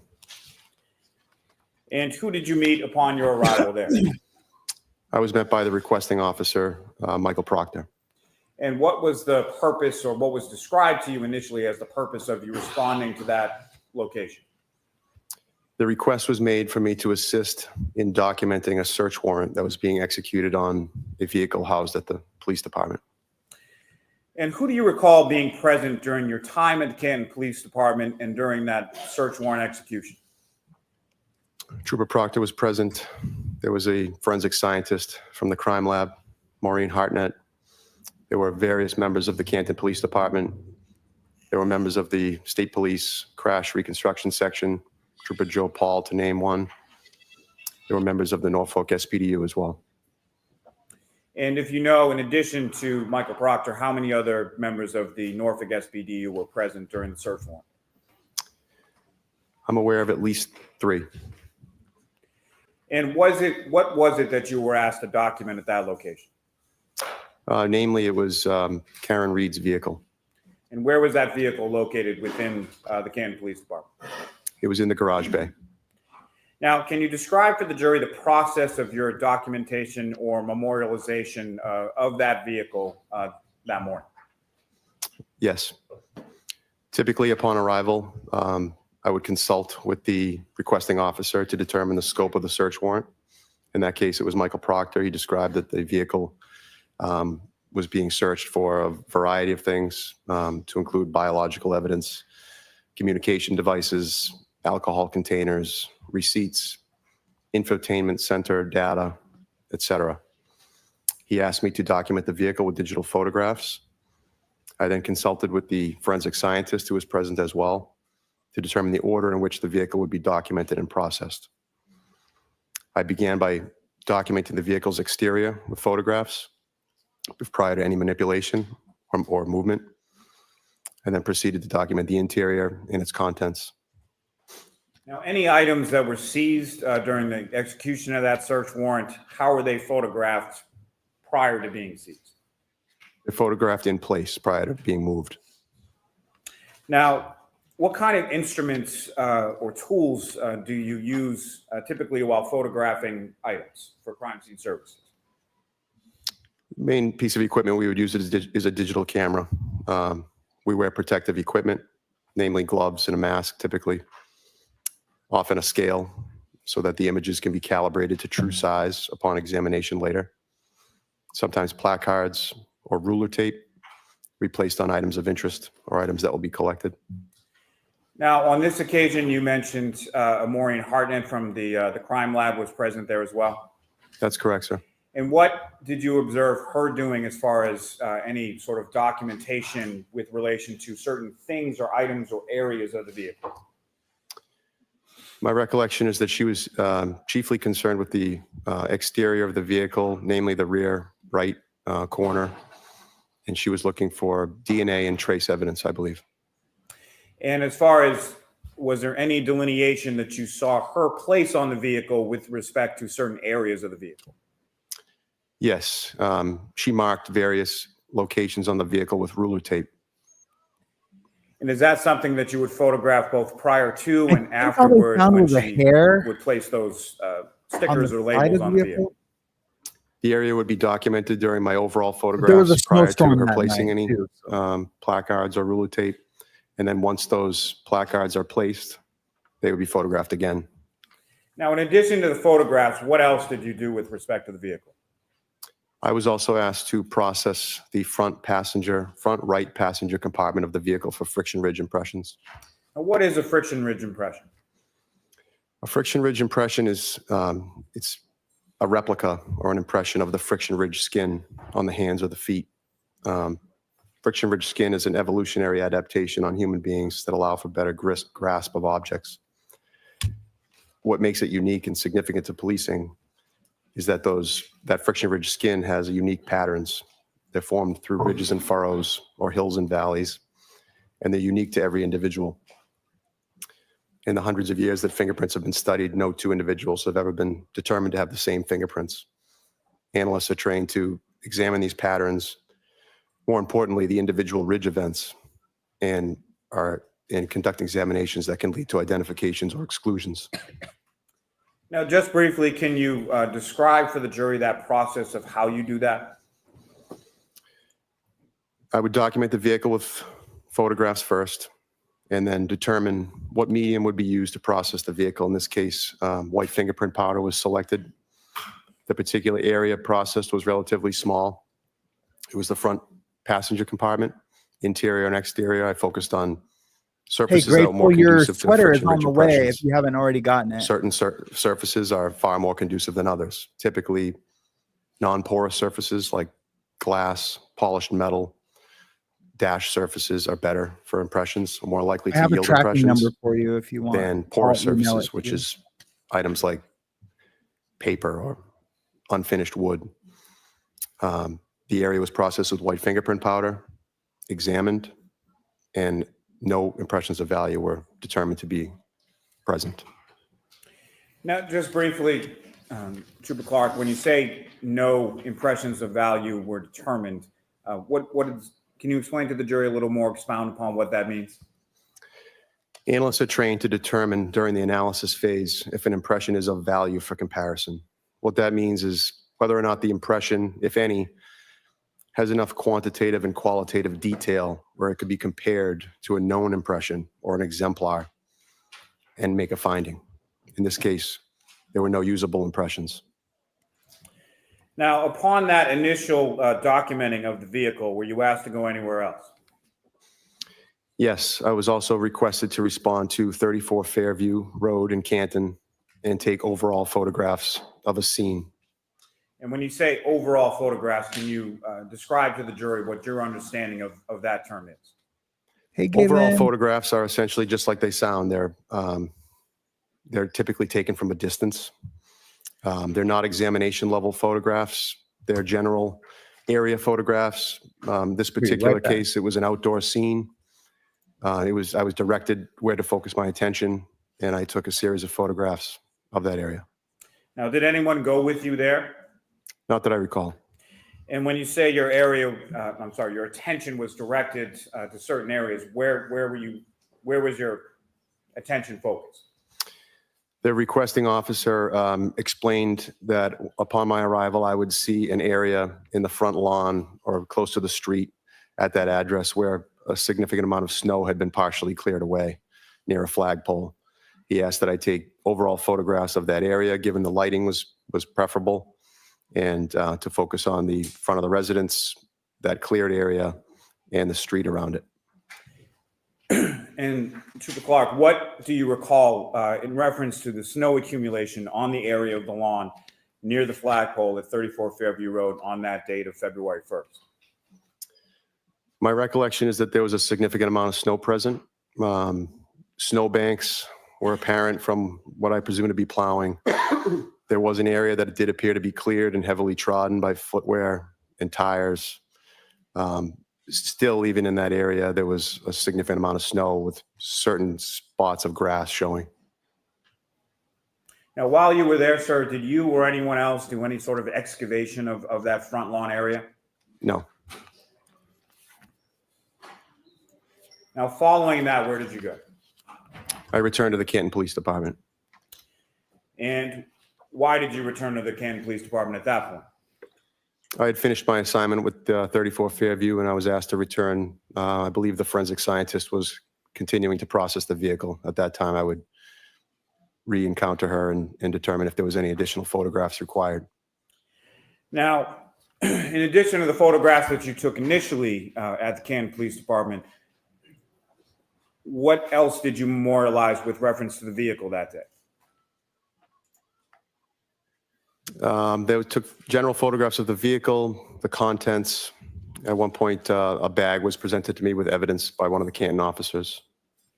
Let me ask it this way, sir. At some point, you mentioned there was a reconstruction trooper who was present at the Canton Police Department, correct? That's correct. And so what, if anything, did you document with respect to that reconstruction trooper outside of the Canton Police Department?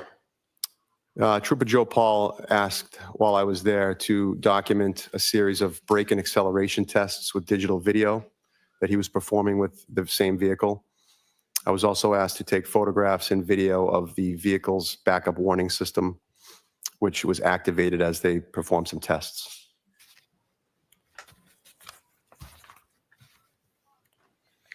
Your Honor, may I approach? Yes.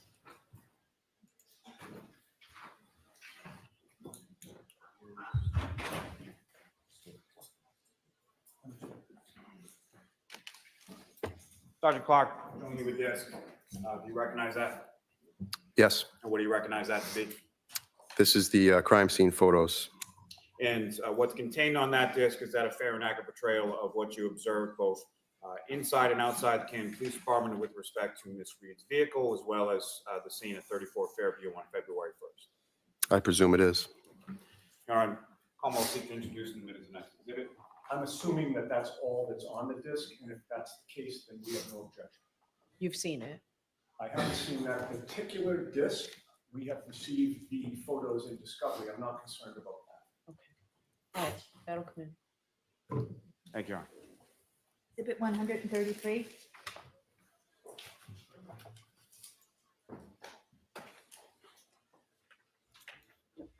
May I have one moment? Yes. Your Honor, with the court's permission, if I could just publish a few of those photos for the jury. Okay.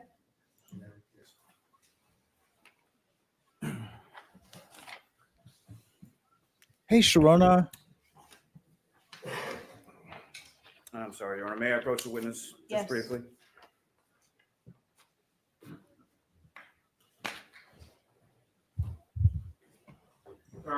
Thank you, Deb. I really appreciate that. Recognize what's depicted in each of those 3 photographs. Yeah. Yes, I do.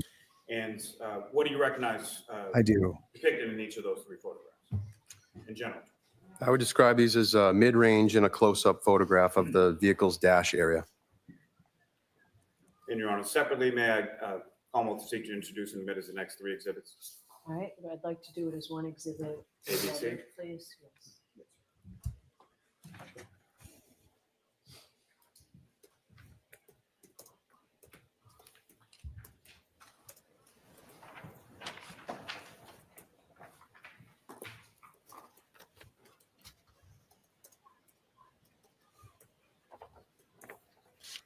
Exhibits 134A through 134C. Thank you. And my apologies, Your Honor. With the court's permission, may I now publish some of those photos? Yes. Thank you. Ms. Gilman, if I could have photograph 2616.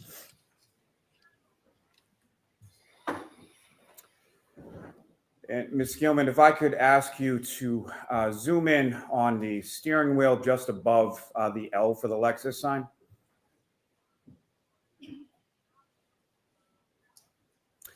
And Sergeant Clark, do you see what's depicted up on the screen? Yes, I do. And from this photograph, just above the steering wheel on the right-hand side, what do you observe there? Vehicle's odometer reading.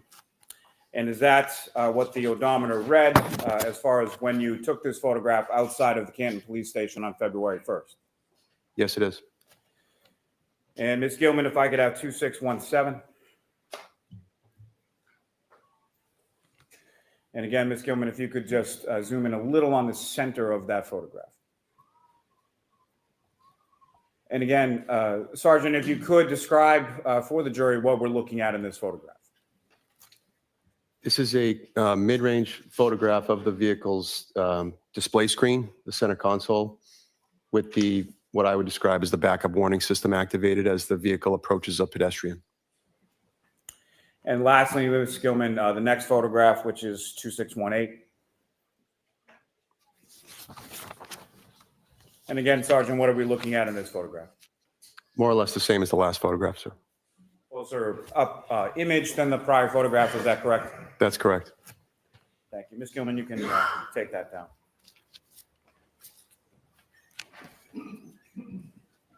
Thank you, sir. I have nothing further for this witness, Your Honor.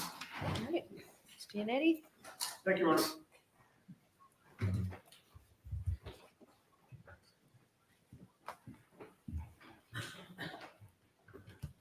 Good morning, Trooper. Good morning, sir. Your earliest involvement in this case was on February 1st of 2022. That's correct. You ended up, and by the way, at that time, you were a trooper assigned to the crime scene services section. That's correct. And that was in which town in Massachusetts? Where I was assigned, sir? Yes. Maynard. Maynard, okay. About a year later, you actually joined the Norfolk CPAC unit or the Norfolk Detectives Unit, correct? That's correct. And when you joined the Norfolk CPAC unit, Lieutenant Brian Tully was the supervisor of that unit, was he not? Yes, he was. You are still with that unit, correct? That's correct. So you've been there for approximately 2 years, a little bit more than 2 years. That's correct. And so you were there when Lieutenant Tully was removed as the supervisor of that unit, correct? That's sustained, and folks should to disregard that. Now, if I could request an instruction. Jurors, pay no attention to that question or answer. That is not properly before you with this witness. Is Lieutenant Tully still the supervisor of that unit? Yes. I'm going to see you at sidebar for just a minute, please. Oh, I missed it. What was he asking? Sorry, guys. I was trying to do some quick banking before. It was on February 1st of 2022? That's correct. You ended up, and by the way, at that time, you were a trooper assigned to the crime scene services section? That's correct. And that was in which town in Massachusetts? Where I was assigned, sir? Yes. Maynard. Maynard, okay. About a year later, you actually joined the Norfolk CPAC unit or the Norfolk Detectives Unit, correct? That's correct. And when you joined the Norfolk CPAC unit, Lieutenant Brian Tully was the supervisor of that unit, was he not? Yes, he was. You are still with that unit, correct? That's correct. So you've been there for approximately 2 years, a little bit more than 2 years. That's correct. And so you were there when Lieutenant Tully was removed as the supervisor of that unit, correct? That's sustained, and folks should to disregard that. Now, if I could request an instruction. Jurors, pay no attention to that question or answer. That is not properly before you with this witness. Is Lieutenant Tully still the supervisor of that unit? Yes. I'm going to see you at sidebar for just a minute, please. I mean, I get why he's objecting to that, because it's a negative, because his response will be a negative that's not relevant. I guess we'll just say that. So I totally understand why.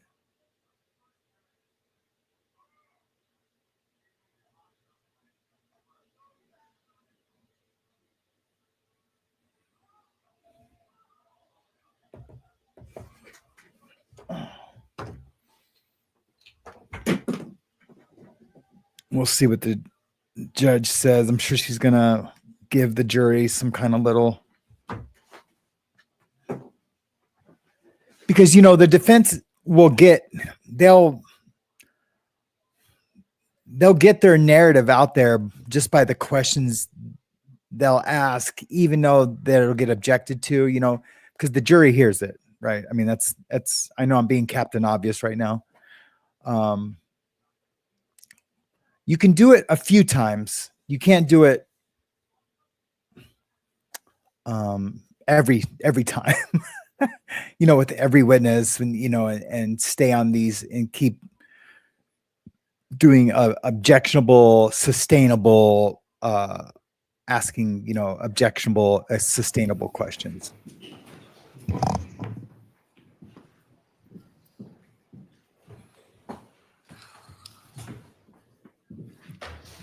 And of course, this guy looks bad because, and Alan Jackson, Going back to February 1st of 2022, you learned that Michael Proctor had called your unit, resulting in your involvement in this case on that date, correct?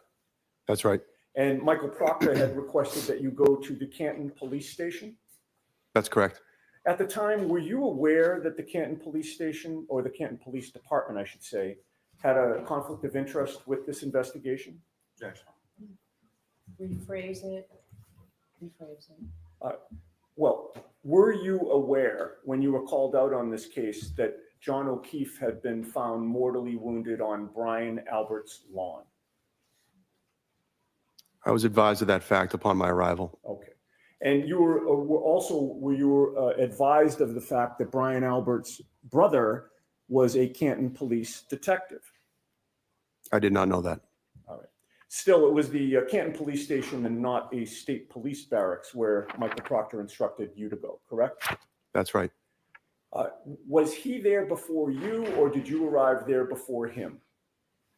He was there before me.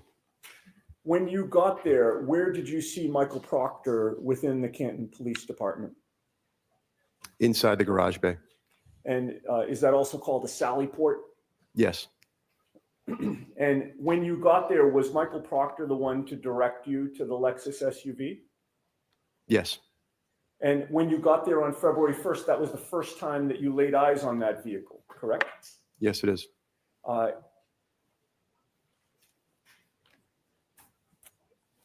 There was no other investigator from the State Police Detective Unit or the CPAC unit there with the Lexus SUV except for Michael Proctor, correct? There were other investigators from the Norfolk District Attorney's Office present that morning. In any case, you had no personal knowledge prior to your arrival of how long Michael Proctor had been with that SUV before you got there, correct? That's right. You have no personal knowledge about whether anyone was monitoring Michael Proctor while he was near the vehicle before you got there. That's correct. And before you got there, you had no idea how much access Michael Proctor had to that vehicle, right? Correct. Your assignment was to take photographs and to process the passenger's compartment in particular for fingerprints. Correct. And you did that. Yes, I did. Bless you. About a year and a half after that, on July 18th of 2023, you participated in this investigation again, did you not? Yes, I did. And that was because, in part, you had now joined the Norfolk CPAC unit, correct?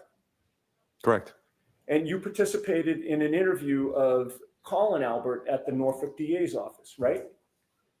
That's right. You knew at the time that Colin Albert was the nephew of the homeowner, Brian Albert? Objection. I'll allow that. Did you know that at the time? Could you rephrase the question?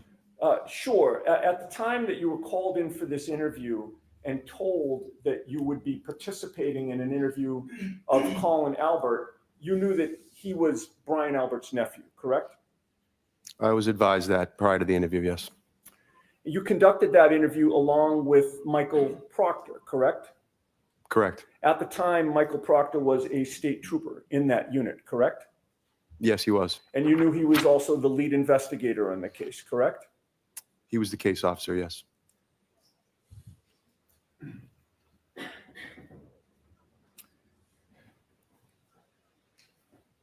At the time of that interview on July 18th, before you began questioning of Colin Albert, had Michael Proctor revealed to you his connections with the Albert family? Sustained. Reapproach. Go on to the next area. Let's see if we can come back. Did Michael Proctor reveal to you that he and Kevin Albert had socialized together by drinking alcohol in his cruiser? Sustained injuries. I'm going to ask you to strike that question. Disregard. I need to be heard at sidebar. I will hear you. Obviously, the B team is in right now.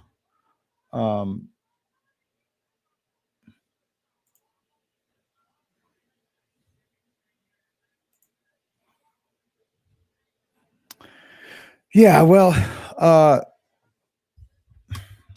don't know.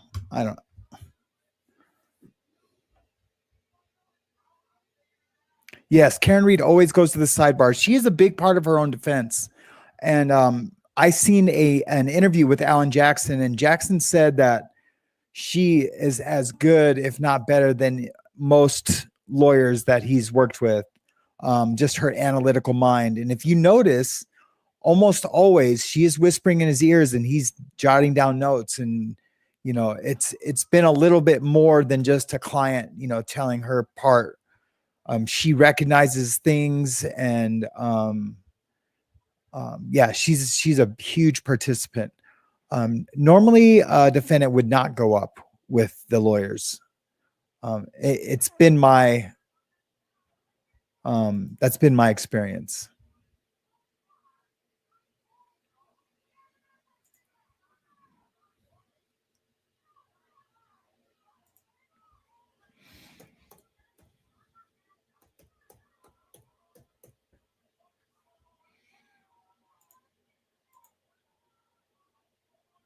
a good time to take our morning recess. We'll see you in about 20 minutes. Sergeant, you can just follow up. All right. All right.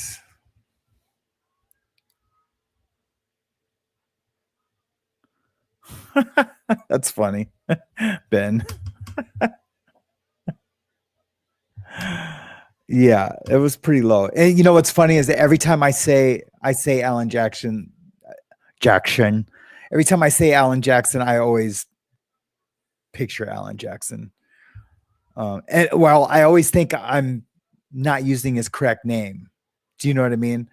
I was like, an Alan Jack, like I'm like, wait, is it Alan? Because am I just getting it mixed up because of the country singer? I mean, like every single time. It's pretty silly. Okay, I'm waiting for this code. I'm doing some banking, guys, while I'm watching the trial, and it's probably not good content for you. But I haven't been able to confirm my checking account with my website provider.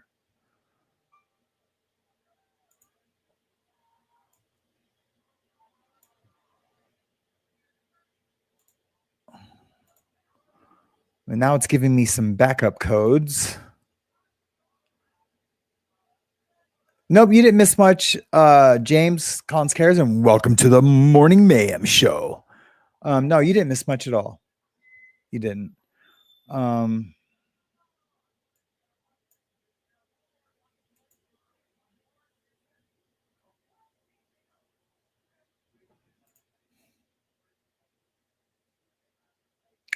Okay, now let me see if I can use this help center.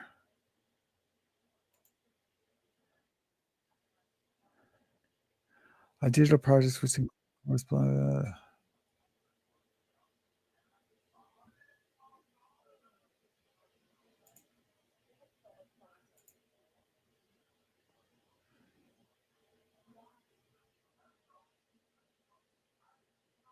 course blog, video pages, and member sites.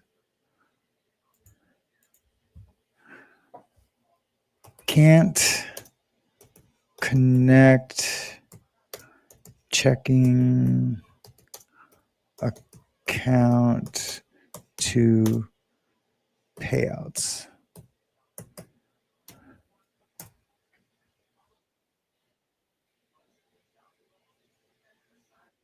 No, it's just I'm gonna have to call. Never mind. I'm done. I'm over that. I'm missing some good testimony here. What did I miss? Format C. Yeah. That's funny. No, it's I'm gonna do some DOS code commands. It's copy. You're gonna enjoy this, Ben.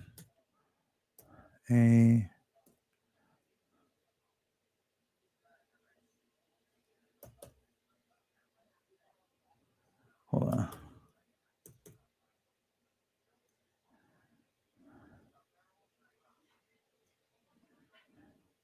Two, three.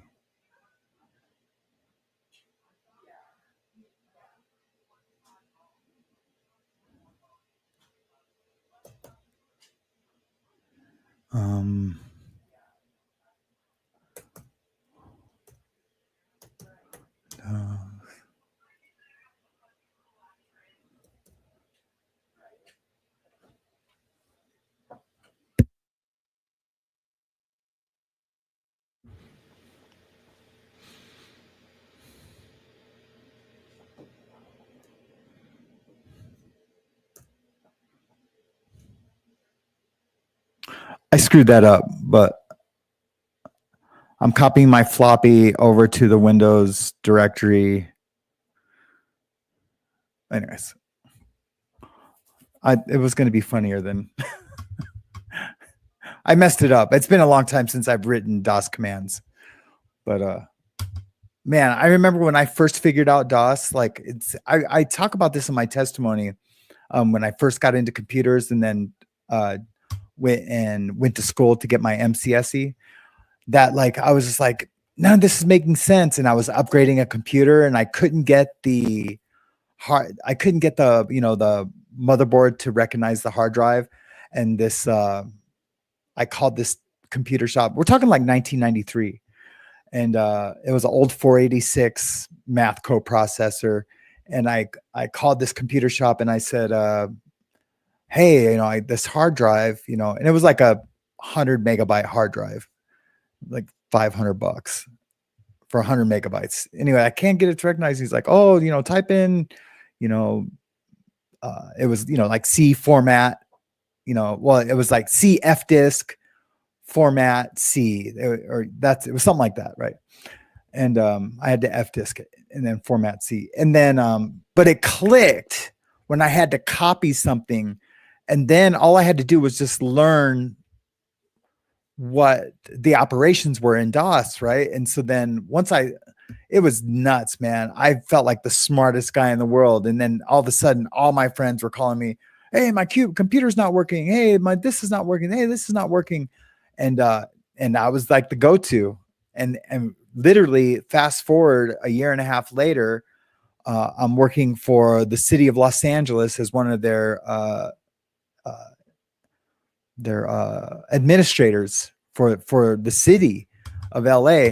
And so I was working on judges' computers, and this before I was a bad guy, or I was, a good guy doing bad guy stuff. And man, it was nuts, man. What a time to be alive. I was living in Hollywood. I quit my jobs, working as a grip in Hollywood, for the studios, and then went into the computer world. And it was, man, what a great time to be alive. Yeah, the 90s were great. The internet was happening, and yeah, they used to have this thing. I don't know if you remember. It was called Web TV. Do you remember Web TV, where you had like a thing you plugged into your TV, and then you could surf the internet with your TV? This is before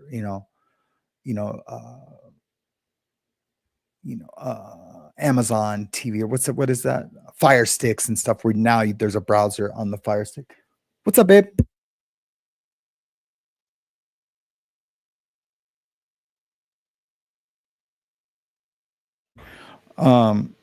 She got a new makeup bag and it's made her happy, so that's good.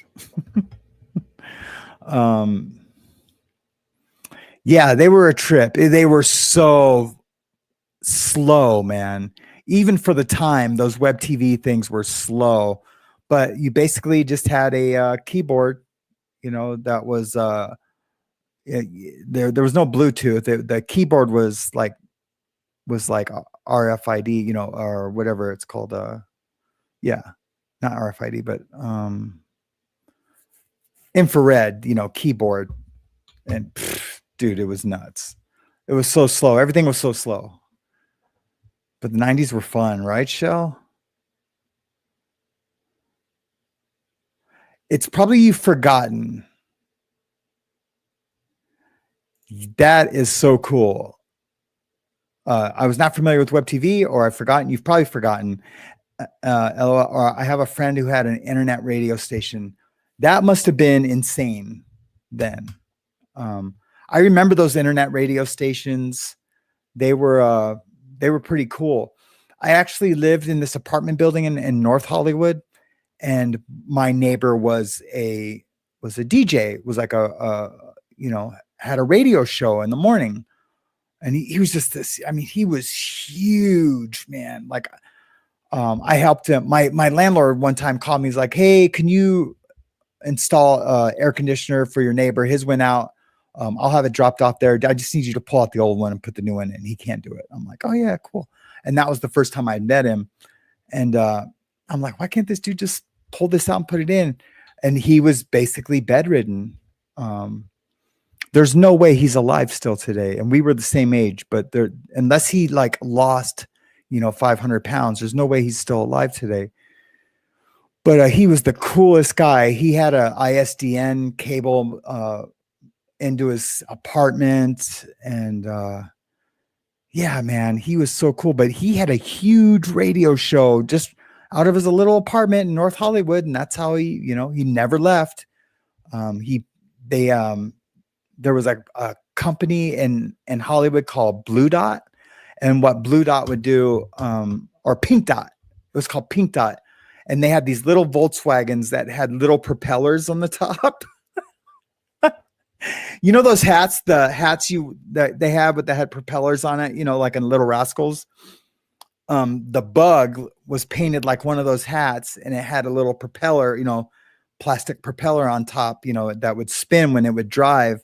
And you could call them and you could be like, hey, can you go to 7-Eleven and pick me up a pack of cigarettes and a loaf of bread? And they would do that. And this is like in the late 80s, early 90s that this company existed, well before the internet, right?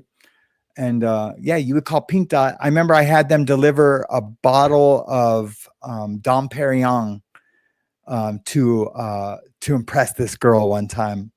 And that was a crazy night.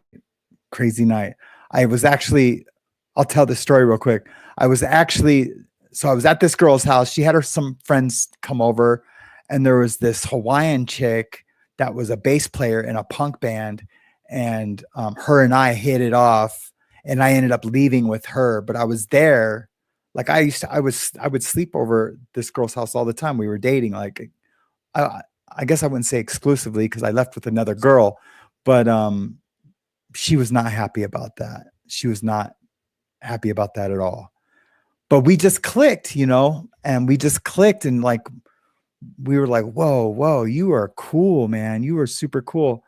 And but that was the night I had the bottle of Dom Perignon delivered. Yeah, big city life. I was gonna sing a Rush song right now. I almost said big city goes around the world, but that's not the words. That's big. What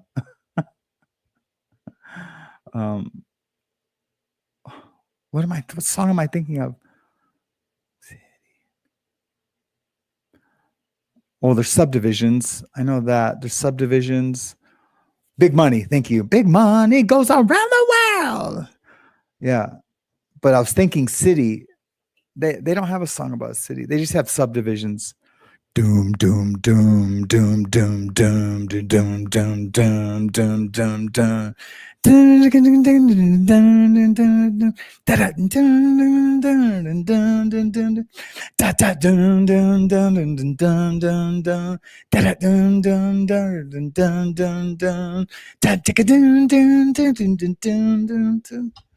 That's a great song. That's one of my favorite, probably all-time favorite songs. I would say it was my favorite album. Signals wasn't my favorite album, but man, what a great album. What a great album, man. Signals was good, man. Didn't they have like the little dog with the fire hydrant on the cover?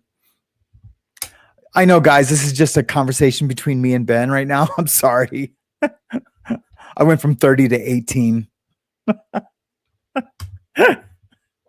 So funny. I've missed you, Ben. That's why it's like it's just me and Ben, and I'm playing air drums and singing a Rush song.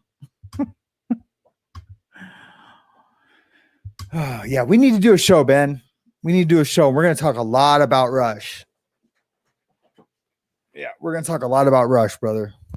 We could just call it the Rush Show for real. We can just be like, what are we going to talk about? We can talk about trauma? No. We can talk about racism? No. What are you guys going to talk about? We're going to talk about Rush. We're going to talk about Rush literally for probably 5 hours. I'm down.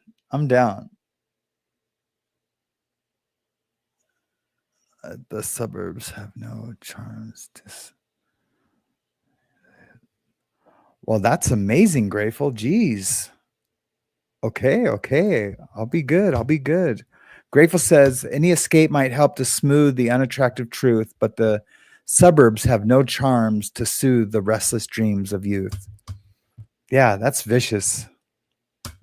Yeah, no, I know. I know. It's like, okay. I'm like bowing to you. I couldn't remember how to sing it though. If I heard the song right now, it would come to me.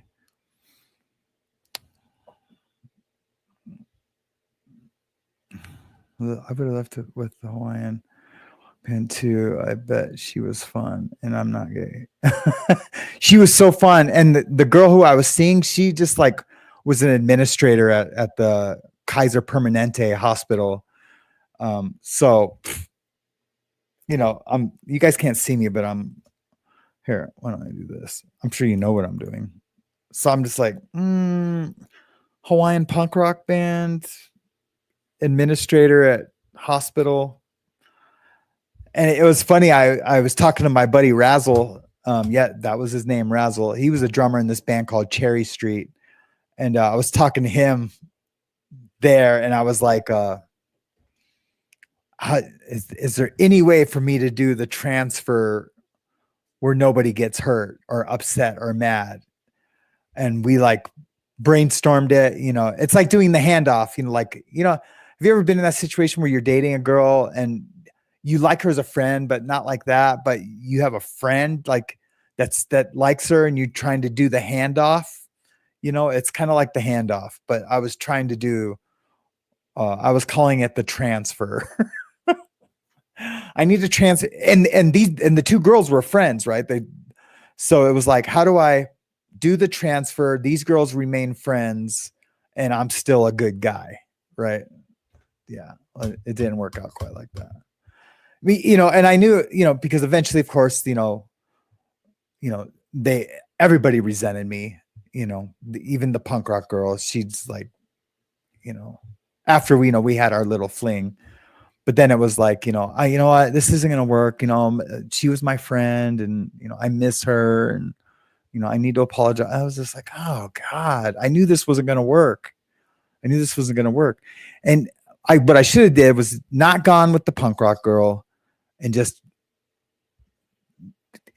considered her like this killer new friend that I have that I'm attracted to. And we're just going to have to keep it in the friend zone. And then at least I would have had a cool friend, a cool chick I could go watch play all the time, when they played. Yeah. But you're young.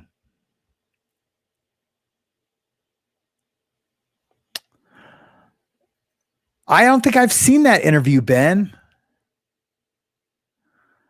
And I'm like, I don't know if you'll agree with this statement, Ben, but I consider Dave Grohl the John Bonham of our time. I really do. I feel like he's the John Bonham of our time. Yeah, I'll stand by that statement. I do have some great memories of that time. I do. I sure do. And you know what? The best memory is from that time, in that little situation was that first conversation we had, all the S and the stuff later, that was amazing. Yeah, that was great. But it was that first conversation we had, where, like that, you get the feeling in the twinkle, it makes me happy to see her smile. It was just like that when I met my wife. I remember when we were sitting at her dining room table and we were talking and she got up to get me something to drink or something. And I realized I was falling in love with her. And I was just like, but that, with that punk rock girl, I don't think I was ever in love with her, but I remember just that feeling of, man, this is a cool chick. Man, this chick is amazing. And just, seeing her smile. But that was the best part of that was that first night. And then, me trying to figure out how to do the transfer. Ben says he makes me hurt watching him play those so jerky, but being able to play guitar and songwrite. It's too much. I know Dave Grohl is just too much. He's a great dad. He's a great guy. He's a great drummer, great songwriter. Like, God. Yeah. You know, I have a challenge for you, Ben, because I'm guessing you don't like Nickelback. I don't know. Let me know if you like Nickelback or not. Actually, you know what? This is for everybody. Put a 3 in the chat if you like Nickelback. Put a 4 in the chat if you don't like Nickelback. It was so. So I'm gonna wait for some things to come in. Yeah, they had great songs. Was it 3 if you do like it? Is that what I said, Deb? Yes, they were unfairly hated against. That's what I was just gonna say. So I really did not like Nickelback. You know, of course, there were some of their songs that I like to rock out to, but I would never buy an album, and I wouldn't let any of my friends catch me listening to them on purpose, right? Like I would never like choose a Nickelback song, but if it came on the radio, I would be like, I would rock out to it.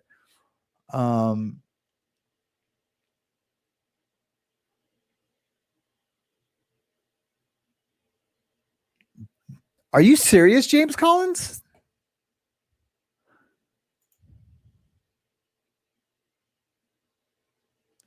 Here, we're going to talk about that. We're going to talk about that here in a minute. But then, so I guess I didn't really hate Nickelback. I just didn't feel one way or another about them.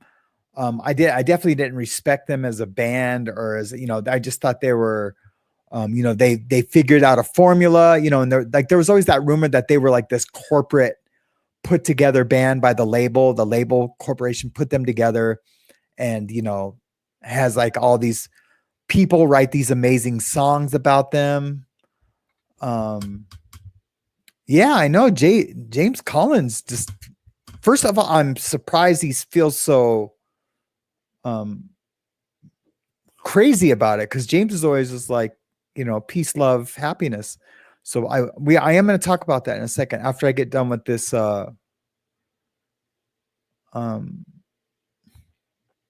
after I get done with this topic. So it's like 4 a.m. and I can't sleep. I probably fell asleep early one night, and then I always wake up like 4 or 5 hours later, awake. So it had to have been one of these nights because when my wife woke up to go to work, I was finishing this documentary. So she gets up around 5:30, 4:30, and I'm finishing this documentary, and I'm just like, I looked at her, and she's like, "What?" I was like, "I love Nickelback." True fucking story. I was like, I love Nickelback. And she's like, what? I was like, I just watched the most amazing documentary. Like, I could not stop watching it. I would watch it again. Actually, I'm probably going to need to watch it again because I need to make sure I just wasn't emotional in the time, right? That I really saw what I saw. Dude, those dudes worked their asses off to get where they got, and they got burnt one time, and they got and they wrote all their own music, and they weren't always good at writing music. You know, you get better as you go along. You're trying to, you know, be a better band.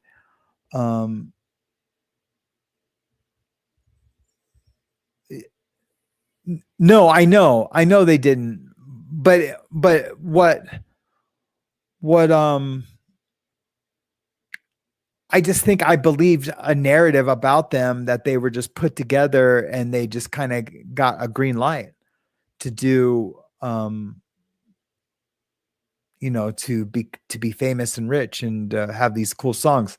You know, I thought they were all session players. I thought, you know, Chad Kroeger was just, you know, some dude that could sing. Anyways, they did just do what other bands have done. But the deal is they're good dudes. And you can't say that about a lot of other bands. They're not always good dudes. But anyways, let's get off this topic. And I'm gonna read this real quick. Sam, another topic. Did you hear Menendez boys got resentenced with the possibility of parole? Will their already served time be considered? What do you think? I think that the Menendez brothers file is on the governor's desk. They're doing some risk assessment right now. And they're going to be out this year. They're probably going to be out before the end of summer. I believe that's what's going to happen. I think they just need to make sure that they have a support group, that they're not going to just come out and not be able to make it out in society, because that would be a bad look too, right? If they just let them out and say they killed somebody, which is not going to happen. Well, I mean, you don't know. We just don't know what evil lurks inside of men, right? But they've been good little boys the whole time. They didn't join prison gangs. They didn't, they walked the line, and they stayed independent, and they had no disciplinary.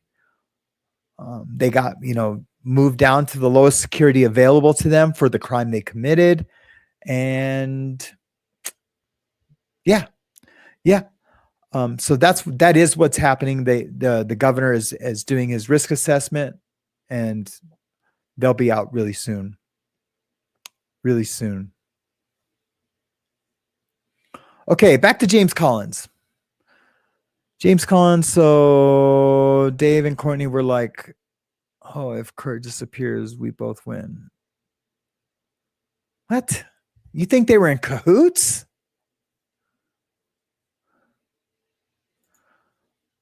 Courtney was a CIA handler type person. I think someone has hacked into James Collins' account. I'm halfway kidding. Because nothing that is being posted is the James I know and love. I mean, I'm not saying I don't love this James too, if it's really James. I'm just saying have never heard of this craziness right now.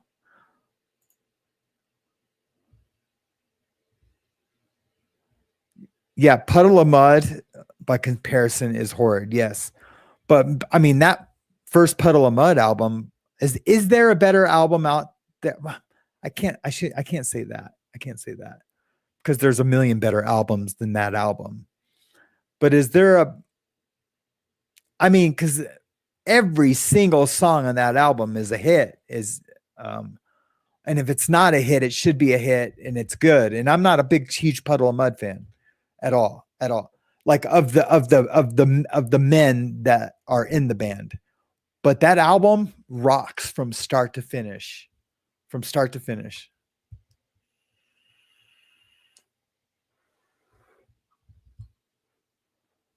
Oh, don't even get me started on Stone Temple Pilots, guy.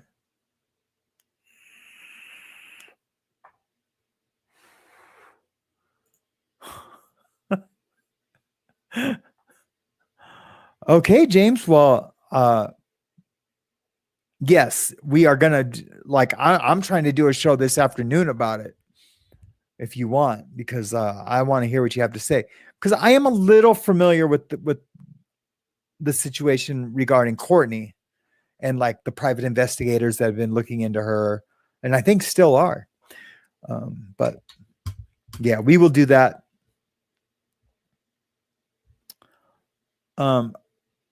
Tan Louise, do you mean Nickelback or Puddle of Mud, or both?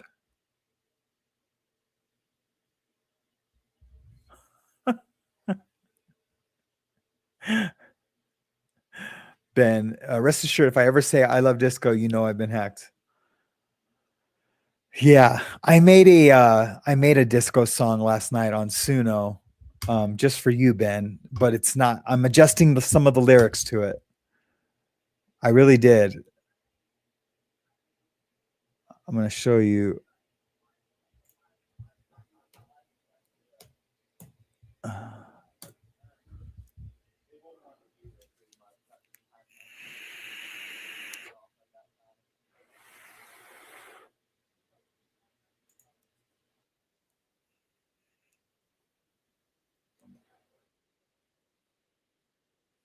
I don't know how I'm going to play. Oh, yeah, sure. This tab instead.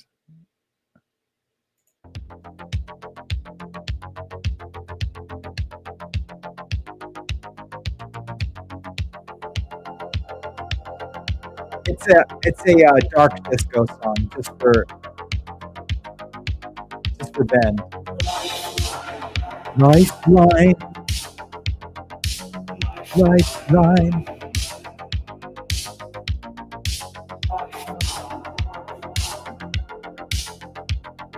Oh, here we go. Here we go.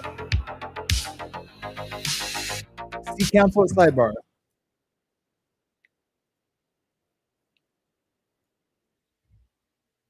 Oh, we came back just for sidebar.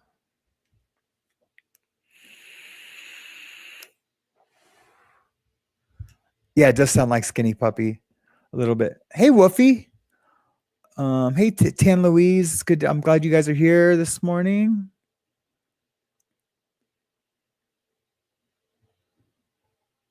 Yeah, they're I like your pants around your feet. Dun, dun, chicka, chicka, dun, dun, chicka, chicka, dun, dun. Puddle of Mud does that song. She's a bad, bad girlfriend. Right? Doesn't Puddle of Mud do that song? All right, let's get back into some trial. It's only 10 o'clock. But I'm a huge Stone Temple Pilots fan, guys. I was of course a huge fan of how can I say huge fan and forget his name? I mean, I almost got his name tattooed by my Bradley Knoll. But rest in peace. He couldn't beat his addiction, and I get it. I feel like he never hit his bottom because he just had unlimited resources for money and for Scott Weiland. Scott Weiland didn't have enough. He just had too much money to fail, and he finally OD'd. You know, I couldn't imagine being a heroin addict and having unlimited money. I mean, at one time I did, but it wasn't unlimited. I didn't have those mailbox millions coming in the mail, you know, from, you know, royalties.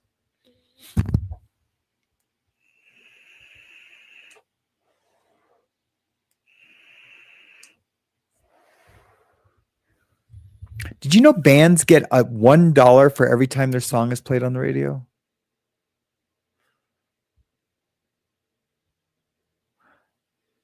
And that's not excluding like the royalties they get from the actual album itself, but like for being played on the radio. What did Woofy say? Timu Chandler getting TV time. Yeah, there he is. Right? We're talking about this guy right there. Hey, I just figured out how to get my mouse to show when I just have to click on it.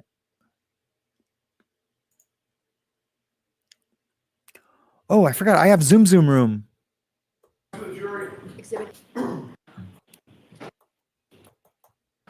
Damn, we could have been watching the trial.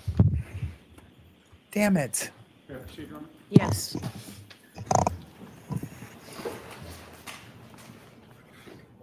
Sir, when you went with Michael Proctor to interview Colin Albert, you knew that the case originated on January 29th of 2022?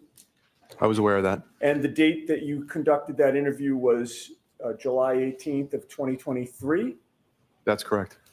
Did you ever ask Michael Proctor why he waited a year and a half to interview Colin Albert? I did not. Once that interview was concluded, one of the two of you had to write a report to document what Colin Albert had told you, correct? That's correct. And Michael Proctor, as the lead investigator, was the one to write the report, correct? Michael Proctor wrote that report. You did not write it. Correct. He chose the language to use in that report, correct? Correct. And you weren't standing over him while he was typing it up, correct? Correct. And he wrote that report to his supervisor without running every word by you, correct? That's correct. Did you ever review that report to check whether it was accurate? Not before it was published. And the only other thing I have for you, sir, is you were called to photograph evidence on February 1st. Were you ever asked to go to 34 Fairview Road on February 8th to photograph and document evidence supposedly found on that day? No, I was not. Were you ever asked to go to 34 Fairview Road to document any evidence on February 10th? No, I wasn't. How about February 11th? No, sir.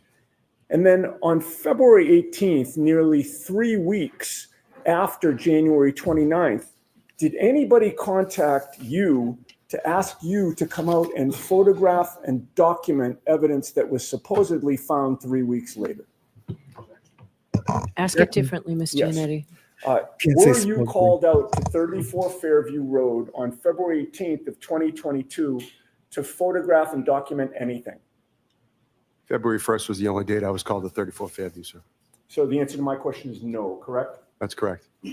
Thank you, sir. Is there any follow-up, Mr. Lally? No redirection. Sorry? No redirection. Okay, thank you.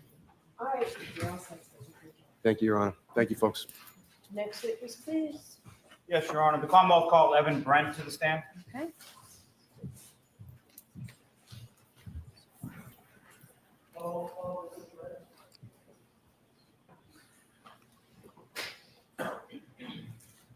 I don't know who this guy is. Sorry, I don't have my witness list in front of me.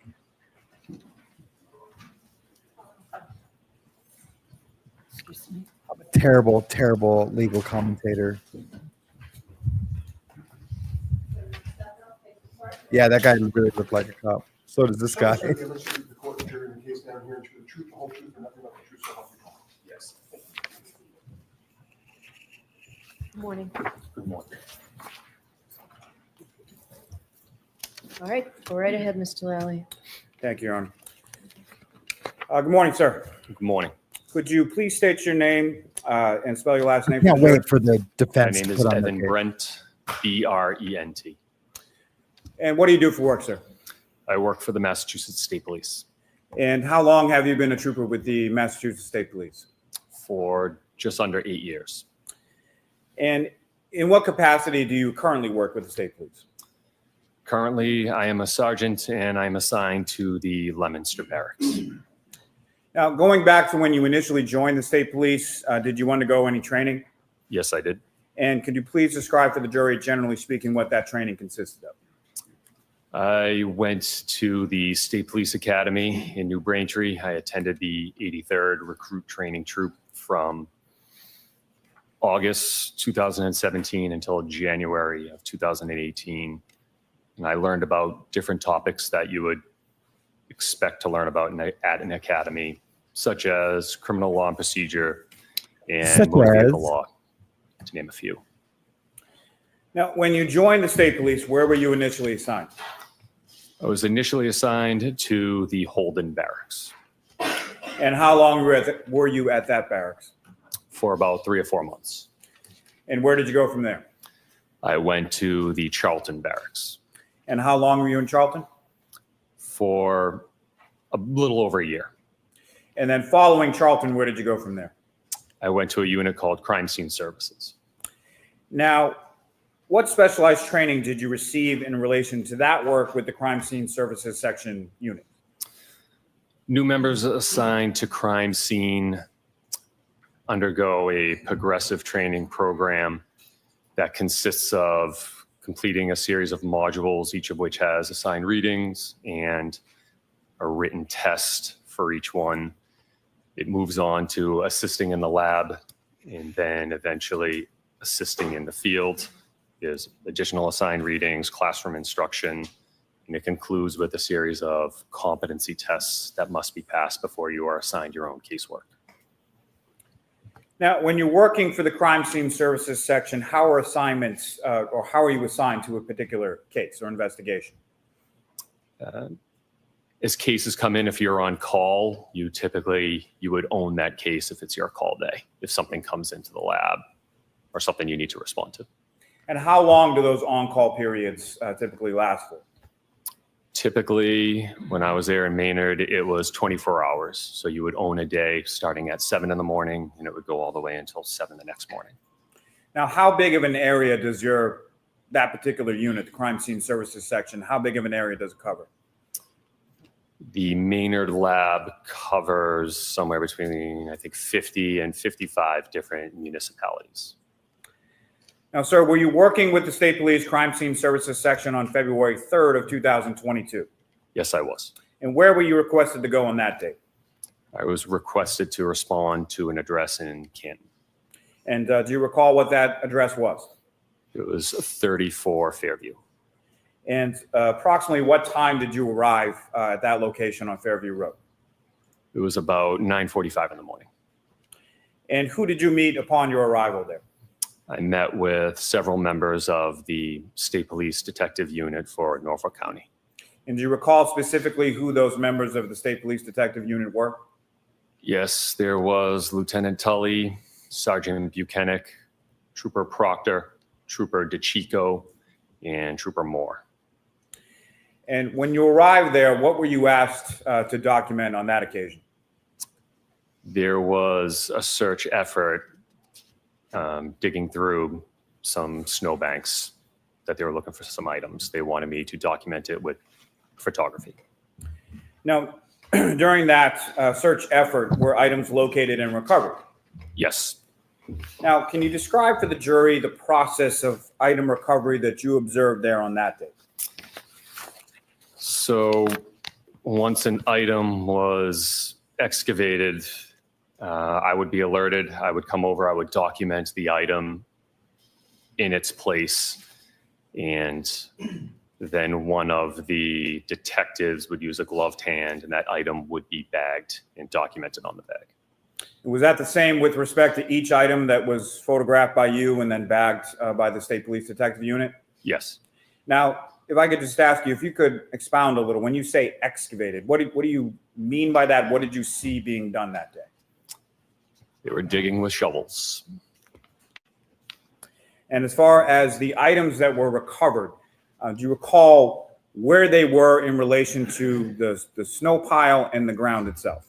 Yeah, he is stress mentioning Some Proctor. were on top of the snow. So there was some significant snow melt. I think that day it was raining out and it was much warmer than it was the previous 3 days. So some had been revealed by this melted snow, so they were on top. Others were under a foot and a half of snow. Yeah, Tan Louise. So, of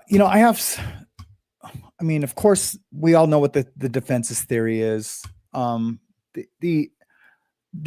prosecution did not bring this to trial in good faith.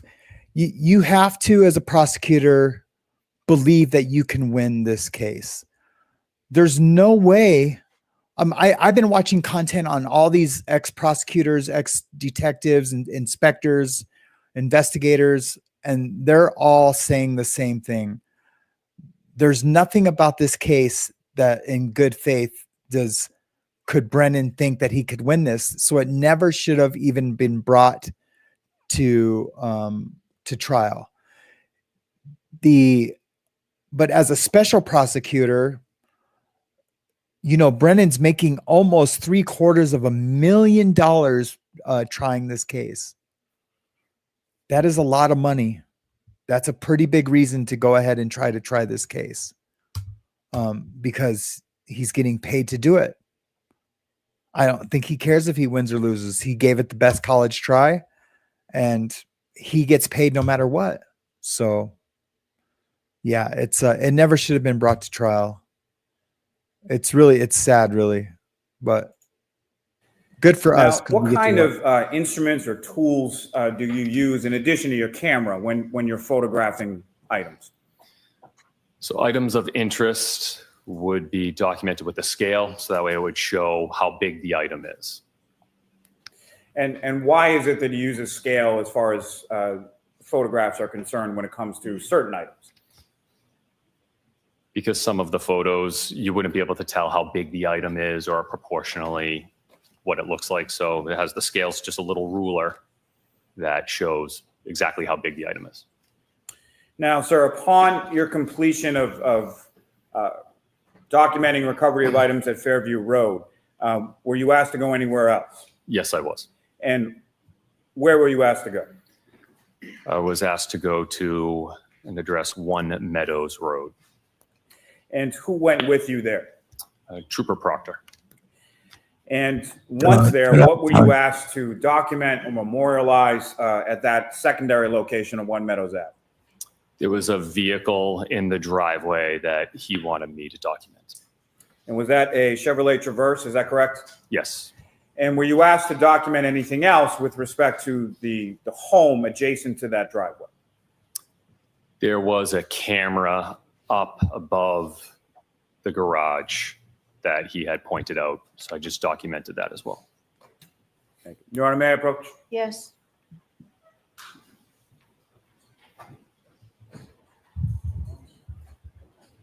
Yeah, he is an asshole. Brennan's an asshole. We're showing you a disc. Do you recognize that? Yes. So what do you recognize that to be? It's a disc of crime scene photos. And the photos on that disc are those the photos that you took at each of those respective locations on February 3rd, both 34 Fairview and 1 Meadows Ave. Yes. And what's contained on that disc and those photos is that a fair and accurate portrayal of what you observed at each of those respective locations that day. Yes, it is.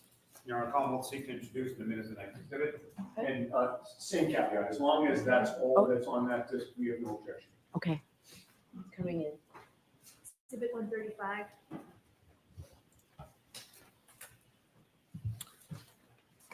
And Your Honor, may I approach the witness again? Yes.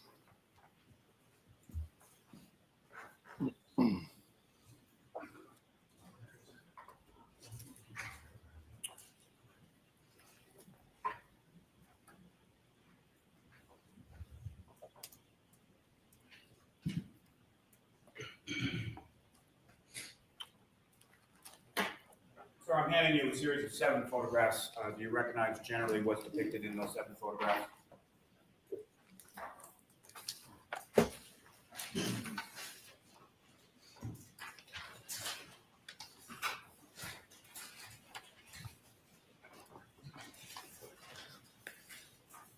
Yes. And in the first 5 of those photographs, is that essentially taking photographs as you walk around the Chevrolet Traverse in the driveway that day? Yes, that is correct. And the last 2 were of the garage doors at 1 Meadows Ave, is that correct? Yes, sir. Commonwealth seek to introduce in a minute the next exhibit. No objection.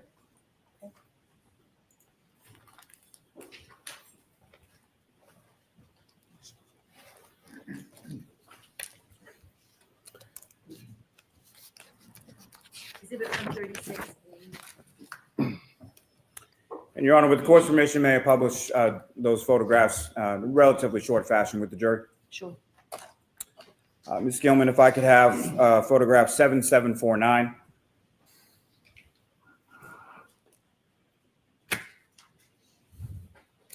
And Trooper, just briefly, what are we looking at in this photograph? The front entrance to that address, 1 Meadows. Ms. Gilman, 7752. And Trooper, same question. What are we looking at here? That was the vehicle in question. And if you could, Trooper, just describe sort of perspective-wise what portion of the vehicle we're looking at in this photograph. So we are looking at an angle view of a Chevy Traverse, the back of the vehicle, and part of the driver's side. And Ms. Gilman, 7758. And what part of the vehicle does this depict, Trooper? The rear of the vehicle. And Ms. Gilman, 7759. And again, Trooper, what portion of the vehicle in this photograph? There's going to be an angle view of the rear of the vehicle and the passenger side. And Ms. Gilman, 7769. And again, Trooper, what portion of the vehicle in this photograph? This is the front of the vehicle. And Ms. Gilman, 7771. Again, Trooper, what are we looking at in this photograph? An angle view of the front of the vehicle and the driver's side. And Ms. Gilman, if I could have 7777.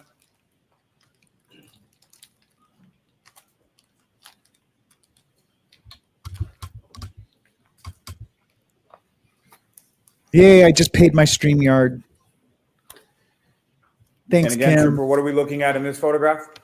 This is the driver's side rear quarter panel.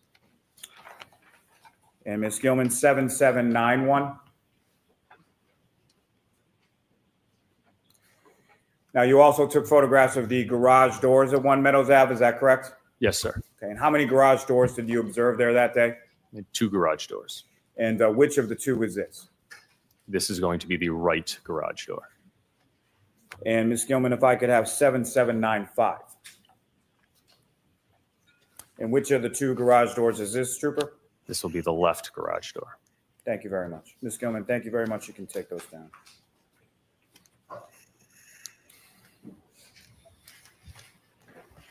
Now, Trooper Brent, from your observations of those photographs and your observations personally, visually on scene February 3rd at 1 Meadows Ave, what damage did you observe to the garage doors at that residence? I did not observe any damage to them. And again, both from your view of those photographs and your in-person visual observations of the Chevy Traverse from all angles on that date of February 3rd, what damage did you observe to that Chevy Traverse? I observed no visible damage. Thank you, sir. No further questions, Your Honor. All right. Any questions, Mr. Yannetti? Yes, Your Honor, thank you.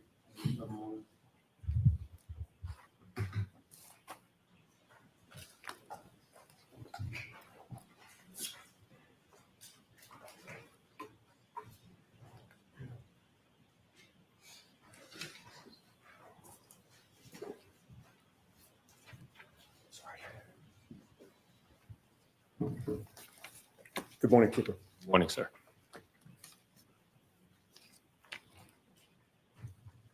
To be clear, the Chevy Traverse that you photographed at 1 Meadows, you did so on February 3rd of 2022, correct? Yes, sir. And you realized at the time that was 5 days prior to the incident in question, which was January 29th of 2022? 5 days after, not prior. Did I say prior? You did. Thank you for correcting me because you're right. You were photographing it 5 days after January 29th, correct? Yes, sir. And it's fair to say, sir, that your earliest involvement in the case was February 3rd of 2022, correct? Yes, sir. So you don't know, and you didn't know at the time who had access to that Traverse during those 5 days, correct? That is correct. Now, as of February 3rd of 2022, you, I believe, testified you were part of the crime scene services section of the Massachusetts State Police, correct?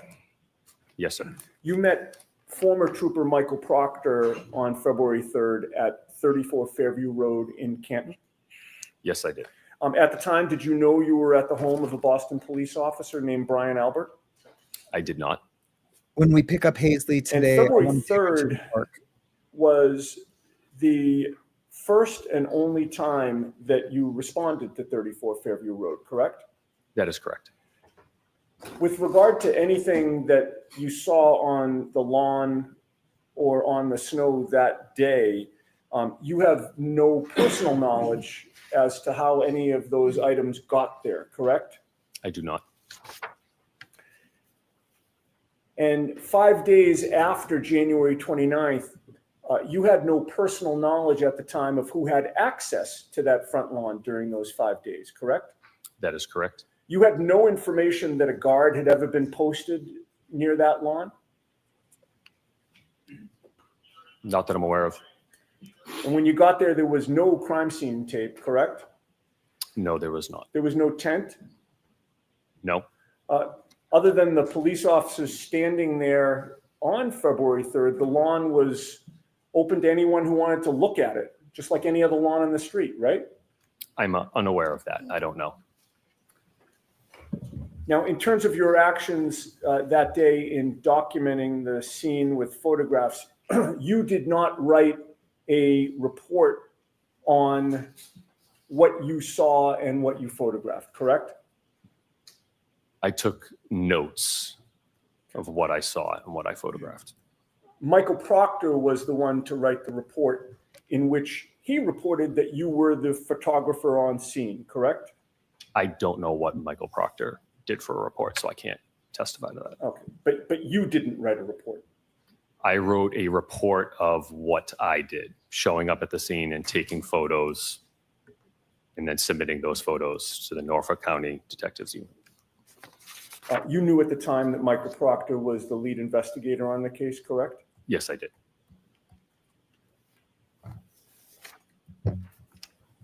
And with regard to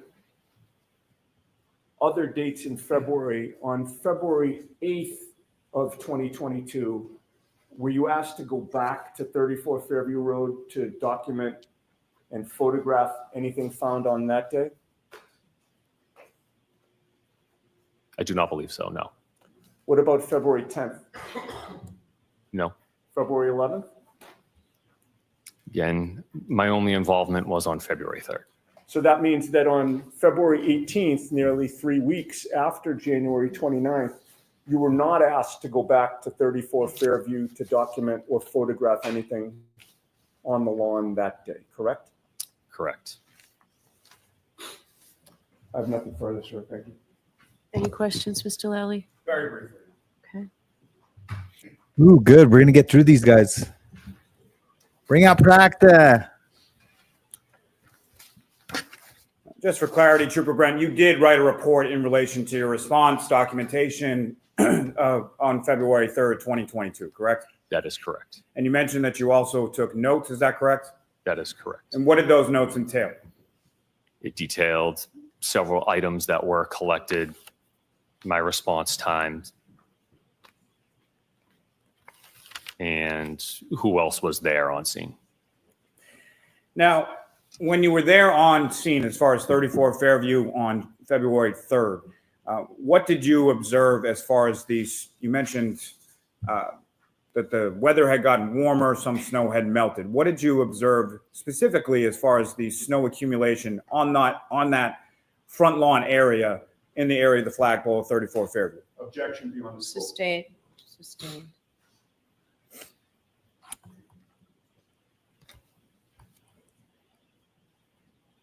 As far as these items, again, when they were recovered, several of these items were under how much snow? I would estimate about, there was one particular item that was about a foot and a half under the snow. Nothing further. Nothing on that. All right. All right, Trooper, you are all set, sir. Thank you. Who is the Commonwealth's next witness? Your Honor, the Commonwealth called Brian Gallerani to the stand. Okay.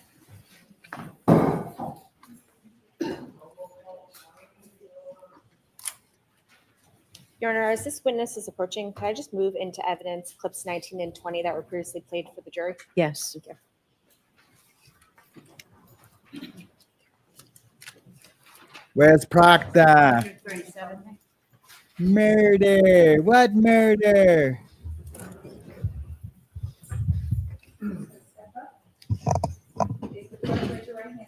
You solemnly swear the evidence given before the jury in the case now here to the truth, the whole truth, and Where these guys all went to the same barber yesterday, right? Good afternoon.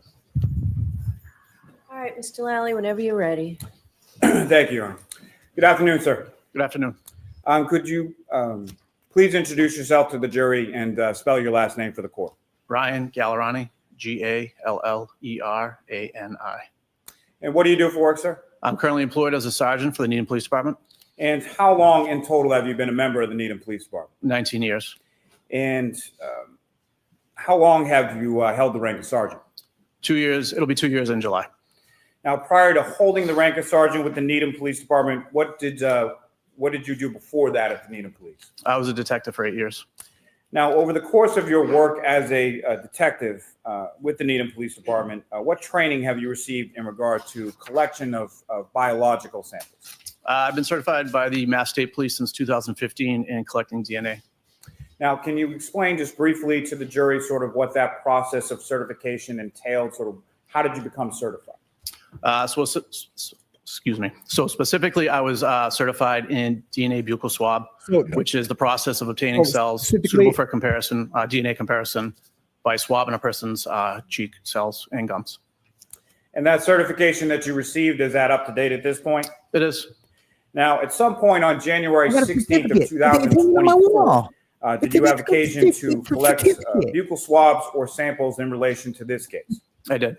And before I get to that, just briefly, as far as with your work as a Needham police detective and or sergeant, you had no involvement with any investigation either by the Canton police or the state police in relation to any incident in the town of Canton, correct? Correct. Now, with respect to that date of January 16th, where did you go? I went to Norfolk County DA's office in Canton. And who did you meet with, or who did you collect samples from on that occasion? I collected samples from Trooper Proctor and Sergeant Buchanan. And again, briefly, can you explain to the jury the process of that collection of samples from Sergeant Buchanan and Trooper Proctor? So I swabbed the inside of their mouths with a cotton swab. I let it air dry, put it in the kit, sealed it, and photographed it. And then following your collection, what did you do with those collections once you had them? I brought that back to the Needham Police Department and entered it into the evidence locker. I put them under my certificate. And as far as that collection process that you were describing, did you do that in conformity with the training and the certification that you referenced earlier? I did. Now, with reference to those items, at some point were you informed that those items were to be transferred or transported to a Bodie? Yeah, this guy looks more trustworthy to me than the others. I agree with you, Heidi. When Ben said that, I was like, oh no, I don't know. I kind of like this guy already. Before he even said anything. But Ben is our professional here. So we have to defer to Ben. Technology lab in Lorton, Virginia. Yes. And were there any specific instructions as far as shipping that you received from the lab in reference to those items? There were. And did you comply with those instructions as far as how those items were shipped from the Needham Police Department to the Bodie lab in Virginia? Dude, yes. I have zero standards. I have nothing further. Thank you. Any questions from the defense? Yeah, why are you here? Good morning, sir. Good morning. Proctor. Were you ever asked to do any buccal swabs of Chief Berkowitz of the Canton Police Department? I'll allow that. No. Were you ever asked to do any buccal swabs of Detective Kevin Albert of the Canton Police Department? No. Were you ever asked to do any buccal swabs of Lieutenant Brian Tully of the Massachusetts State Police? No. Thank you. I have nothing further. Anything, Mr. Lally? No, Your Honor. All right. Thank you very much, Sergeant. You're all set. Thank you. Next witness for the Commonwealth. Commonwealth calls Maureen Hartnett. Boy, this is a boring day. I'll probably just stay on till lunch, guys, and then I'm gonna bust out here. I'm gonna pick up Hazley today from school, take her to the park.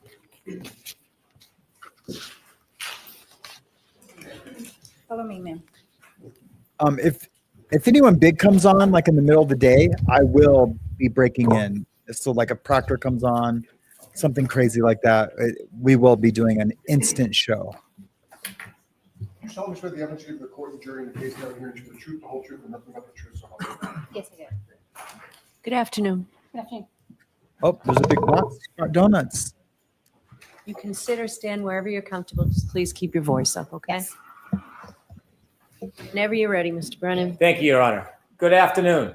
Good afternoon. Could you please introduce yourself to the jury and offer a spelling of your last name? My name is Maureen Hartnett, Hartnett. Could you tell us where you presently work? I work at the Massachusetts State Police Crime Laboratory. Before you began working at the Massachusetts State Police Look at her hair. Crime Laboratory, Did you receive any education, any further schooling after high school? Yes, I did. Could you share that with us? I have a bachelor's degree in biology from Bridgewater State University and a master's degree in forensic science from the University of New Haven. After you graduated with your master's, did you begin working at the crime laboratory or did you work somewhere else before? I began working at the Massachusetts State Police Crime Laboratory. How long have you worked at the Massachusetts State Police Crime Laboratory for? I've worked there in total approximately 9 years. Can you give us a basic understanding of how the crime laboratory you work at is broken down, the different departments and what you do? There are various units within the laboratory. There is the criminalistics unit, which is the unit I work for, the DNA unit, the Office of Alcohol Testing, the Arson and Trace unit, and each of those units is comprised of civilian workers. And there's also portions of the laboratory that are made up of sworn or troopers that work for crime scene services section, as well as the firearms identification section. Would you consider your role a civilian worker or are you a Massachusetts State Police trooper? I'm a civilian worker. You mentioned that one of the departments that you work in is the criminalist unit. The criminalistics unit. Could you give us a little more detail about what the unit does? In the criminalistics unit, we examine items of evidence for the possible presence of biological fluids. We conduct trace identification, damage analysis, as well as gunshot residue collections on evidence. Do different employees do different things in that unit, or do all the employees, are they trained to conduct all of those different type of testing? Yeah. There are specific types of analysis that only certain members of the unit will conduct based on the fact that those types of analysis are not requested very often. Is the unit broken down by level of experience? Are there different roles within the unit based on experience? Yes, there are. Could you explain that, how it's broken down, the structure of it for us? Generally, a training analyst will be a forensic scientist 1, which means they're in training and they're not performing any type of independent casework. Once an analyst is authorized to perform independent casework, they are then a forensic scientist 2. And that above them would be their supervisors, which are forensic scientists 3. And that is specific to the unit. And then as the chain of command goes up, there are additional levels as well. Do you have a particular level that you've achieved? Currently, I'm a forensic scientist 2 in the criminalistics unit and crime scene response unit. In addition to your wants to be really education smart. and your master's degree, do you receive any? Yes, she's looking at the specific jury every training when you time. enter the unit? Yes, every analyst will receive generally Sometimes the it same looks super training when they unnatural. enter the unit. It is written in our protocol, so it is standardized, and that is completed once they enter the unit. It takes approximately 9 to 12 months to complete that training. Is there any ongoing training involved when you work in the criminals unit? Yes, as a part of our accreditation, we also receive ongoing education yearly. You mentioned accreditation. Can you briefly tell the jury what that means as it relates to the unit and the lab? Accreditation is a voluntary quality assurance program that the laboratory is a part of. And basically their role is to ensure that our protocols, our procedures, our equipment, and our personnel are held to a certain level based in the scientific community. In your role, do you do all of your testing at the office or in the lab? As part of the crime scene response unit, I will respond to crime scenes and I will perform some testing and collection at crime scenes as well. How long have you been involved in the crime scene response unit? I've been involved with the crime scene response unit the same amount of time I've been in the criminalistics unit, which is approximately a total of 9 years. As part of crime scene response, do you actively go to an ongoing developing scene or do you arrive somewhere after the event? So I think she's going to testify to the hair that was found on the side of the car that had John's DNA on it. It's kind of almost impossible that it stayed there because of the snowstorm, but they did find a hair on the side of the car. But he's familiar with that car, or was familiar, rather, because he's no longer with us. But I'm guessing that's what she's going to testify to. I almost kind of want to fast forward it a little bit. Let's take it to here. When you went to the Canton Police Department, did anybody else from your lab go with you? There was a crime scene services trooper that also responded at the same time, but there was no additional crime scene responder from my unit that responded. Did you arrive at the Canton Police Department? Yes, I did. Is there a garage that you were directed to? Yes, I was. When you arrived at the garage, which sometimes may be referred to as a Sally Port area, were there Sally any Port. other people there when you arrived? There were Massachusetts State Police troopers as well as some Canton police officers. Did you know who they were? I did know who the Massachusetts State Police trooper was, yes. Was Michael Proctor there? Yes, he was. Was Trooper Dunn there? Yes, he was. Was Trooper Clark there? Yes. You mentioned Canton Police Department officers. Do you know Lieutenant Gallagher? Yes, I did have an interaction with Lieutenant Gallagher as well. When you got there, did you have a chance to look at an item? Yes. Tell us what your focus was on. What type of item? I was asked to examine a black Lexus SUV. And was there a black Lexi. Lexus SUV? Yes. As you were observing and making, So when I very first met Mariana, that was what I drove. I drove a Lexus SUV when we first started dating. It was kind of girly, so I got rid of it and got a big old Chevy. Well, I had both. I had my Lexus and I also had a Chevy truck. I'm just saying. analyzing the item, did you see whether anybody was taking photographs? Yes. When there's a person taking photographs, do you ever have any input or direct them, or do they do that? It was totally bougie. independent of you? After they're done doing what they're required to do, I will ask them to take specific photographs because I do not perform that function at a crime scene. When you first I don't arrived, did you have a understand chance yet. to walk around the vehicle? Yes, I did. Did you observe the vehicle from standing behind it, looking at the back of it? Yes, I did. May I approach, Your Honor? Yes. No, thank you, Mr. Brennan. I'm handing you a document. Do you recognize that? Yes, I do. And what is it? This is the rear of the black Lexus SUV. Does that photograph, does it appear to be substantially accurate to what you saw that day? Yes, it is. Is it a fair and accurate depiction of what you saw? Yes. May I approach again? Yes. Always move this into evidence, please. Okay. No objection, Your Honor. No objection, Your Honor. She With the does court's look like permission, I'd Mary. like to show P-145. Okay.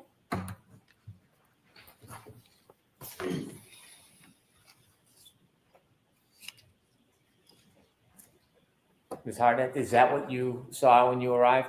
Yes, it is. Did anything stand out to you when you first looked at the back of that Lexus? I noticed there was some damage to the rear passenger area of the vehicle. Take that down, please. Did you have a chance to walk around and look at the vehicle from the driver's side of the vehicle, the left side? Yes. May I approach? Yes.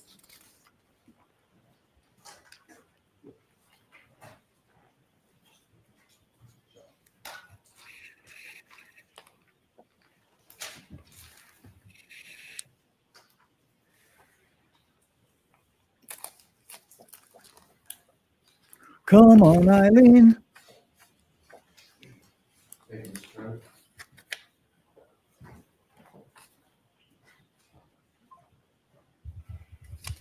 I'm showing you a photograph. Do you recognize what's in that photograph? Yes. What is it? This is the driver's side of the Lexus. Did the Lexus appear to you the same as it does in that photograph?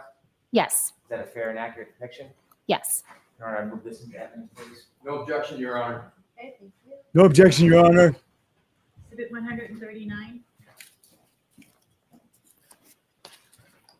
With the court's permission, I'd ask to show the jury P-144. Okay. Could you describe what you saw, ma'am? Yes. So this is the driver's side of the black Lexus. Thank you. You can take that down. Did you get a closer look from the right side of the Lexus to pay detail or attention to what you described from the back view that stood out to you? Are you referring to the damaged area? I am. Yes. So I did take notes of that area and as well as had additional photographs taken of that area. May I approach, Your Honor? Yes.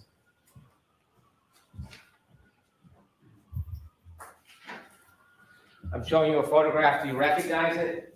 Yes. What is it? This is a close-up photograph of the rear passenger side tail light area. Does that photo depict what you saw that day? Yes, it does. Is it a fair and accurate depiction? Yes. With the court's permission, I'd like to use that as an exhibit. No objection, Your Honor. Thank you. Exhibit 140. May I show it to the jury, Your Honor? Yes.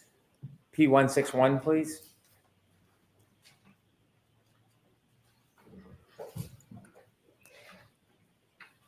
Could you describe what you saw? Yes, that is the rear passenger tail light of the vehicle. Is that how it appeared when you first walked in that day? Yes, it is. You can take that down. Thank you.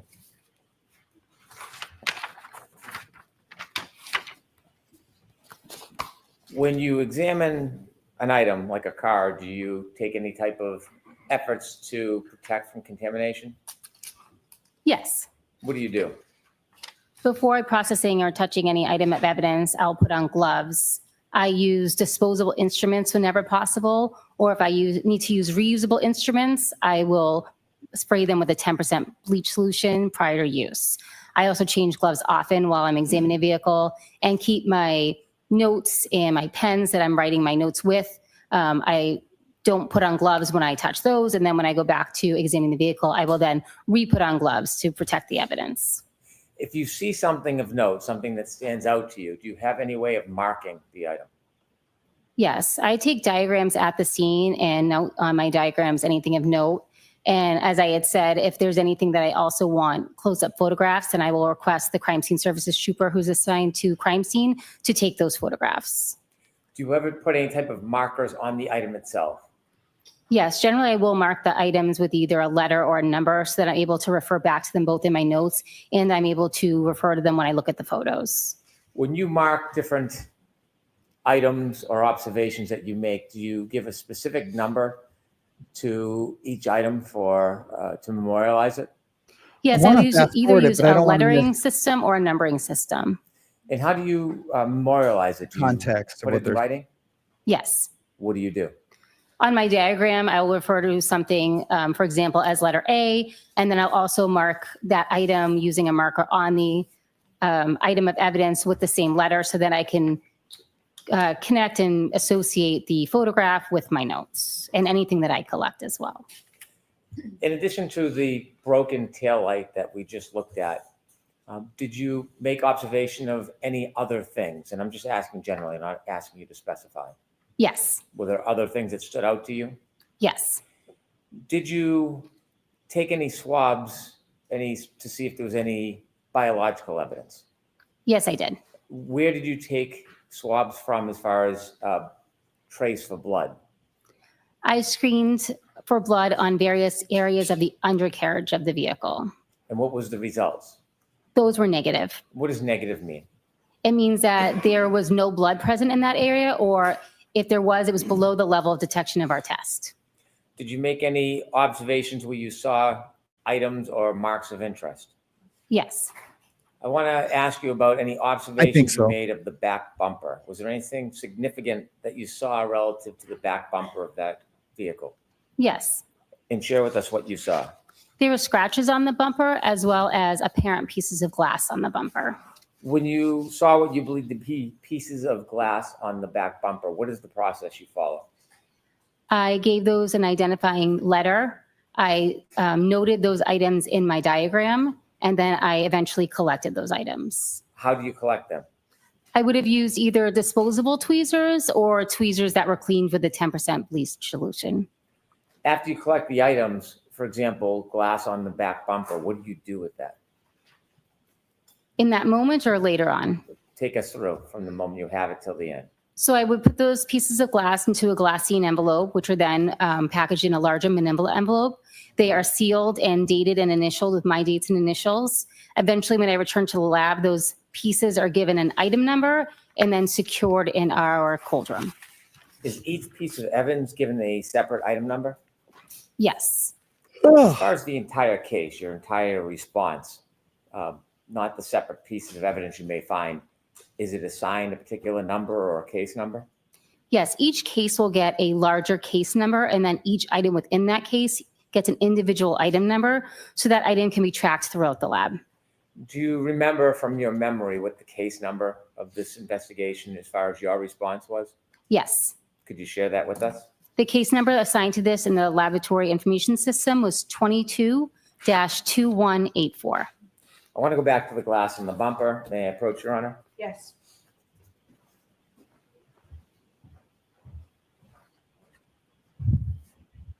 I'm showing you a photograph. Do you recognize what's in that photograph?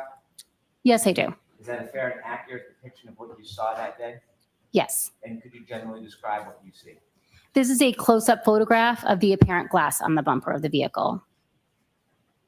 Listen to evidence, please. No objection, Your Honor. 141.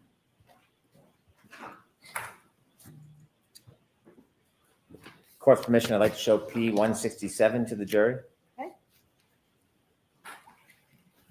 There are 2 pointers in front of you.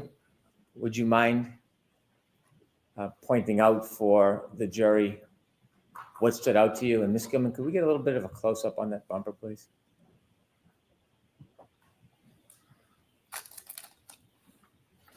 So I can see one of the, it's a little difficult to see, but I do see one of the larger pieces of apparent glass right here. Would it be better if I use this one? Could you? Do you mind? So this piece here is a larger apparent piece of glass. I think that was the largest one that I saw. And those 2 white stickers, could you tell us what those are? This sticker, this sticker here is marking where the apparent pieces of glass are. Is there another sticker above, or is that? I'm not sure. If you could close up, I'm not sure what that is. Yes, so that is another sticker, and next to that sticker are additional pieces of glass. Those items to the right of that picture, are those pieces of glass? Yes, I would say that's an apparent piece of glass here, and this one. Could we just go down to the bottom part again, please?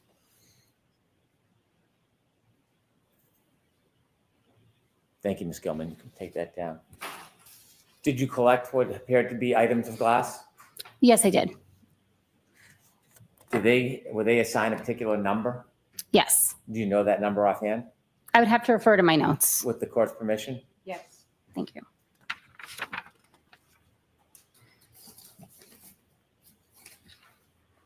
Refer away.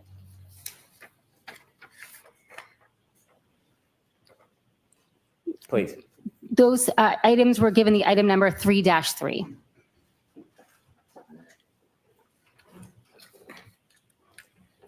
Did you focus on the right rear side of the vehicle beyond the broken taillight? Yes. Did you notice any damage, any scratches to the right quarter panel or the right side of that Lexus?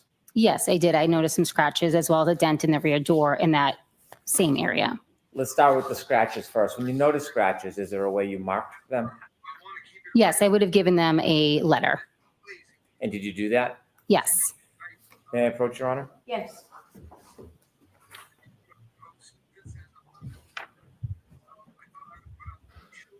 Showing you a photograph. Do you recognize that photograph? Yes, I do. Do you recognize what's in that photograph? Yes. What does it depict? It is a close-up photograph of one of the scratches on the right rear area of the vehicle. Is that a fair and accurate representation of what you saw that day? Yes. All right, move this into evidence, please. No objection, Your Honor. All right. Exhibit 142. With the court's permission, I'd like to show the jury P172. Okay.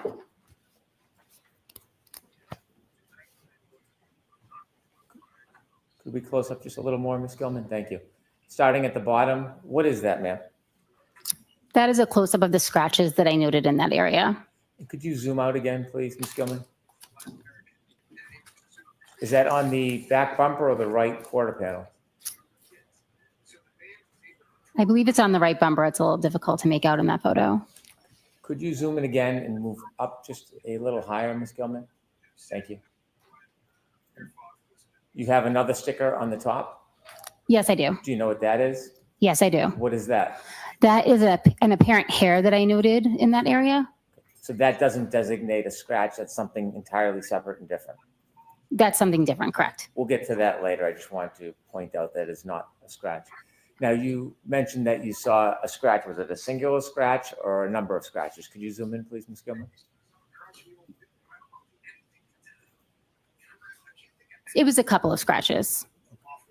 Is there a number you designate if it's not a physical item, if it's something like a scratch, or the designations just for actual physical items? I use the designation for both observations as well as physical items. Would there be a number for the scratches? Yes, well, there's a letter, yes. Do you know what that letter is? Yes, I believe it's D. D. Okay, thank you. Take that down, please, Ms. Gilman. May I approach, Your Honor? Yes.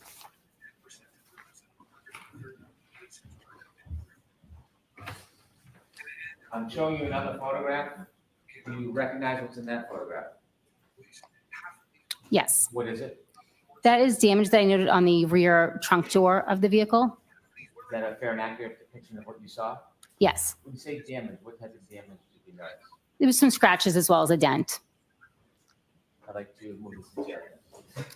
No objection, Your Honor. Exhibit 143.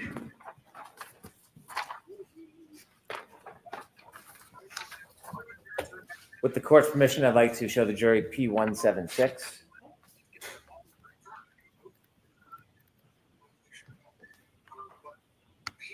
Can we zoom in just a little bit more, please? You told us that you saw both dent and scratches. Starting with the scratches with the pointer on the TV to your right, could you show us where you saw further scratches? So the scratches are up above, and then down here there's chipped paint and a dent. And where is the dent in relation to the scratches? Just below it. Could we zoom in a little more if we could, Ms. Gilman, please? Can you see in this photograph the dent that you saw? Yes, I was referring to this area here as a dent in my observations. Thank you. You can take that down, please.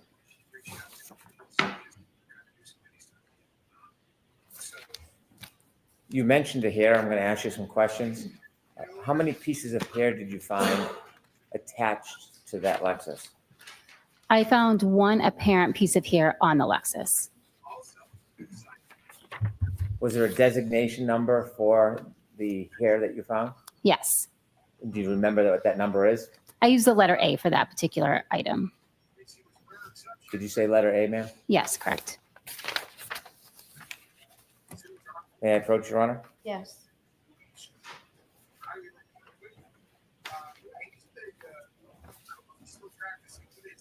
I'm going to show you two photographs.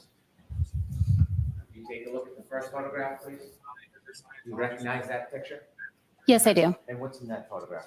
This is a photograph of the apparent piece of hair I noted on the rear area. Is that a fair and accurate depiction of what you saw that day? Yes. Turn to the second photograph, please. Do you recognize what's in that photograph? Yes, I do. What is it? This is an additional photo of the apparent hair on the vehicle. Both photographs of the same piece of hair? Yes. And the second photograph, is that a fair and accurate depiction of what you saw?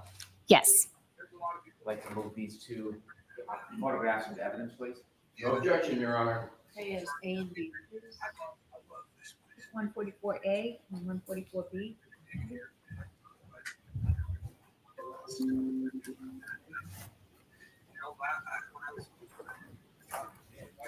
With the court's permission, I'd like to show P173 to the jury.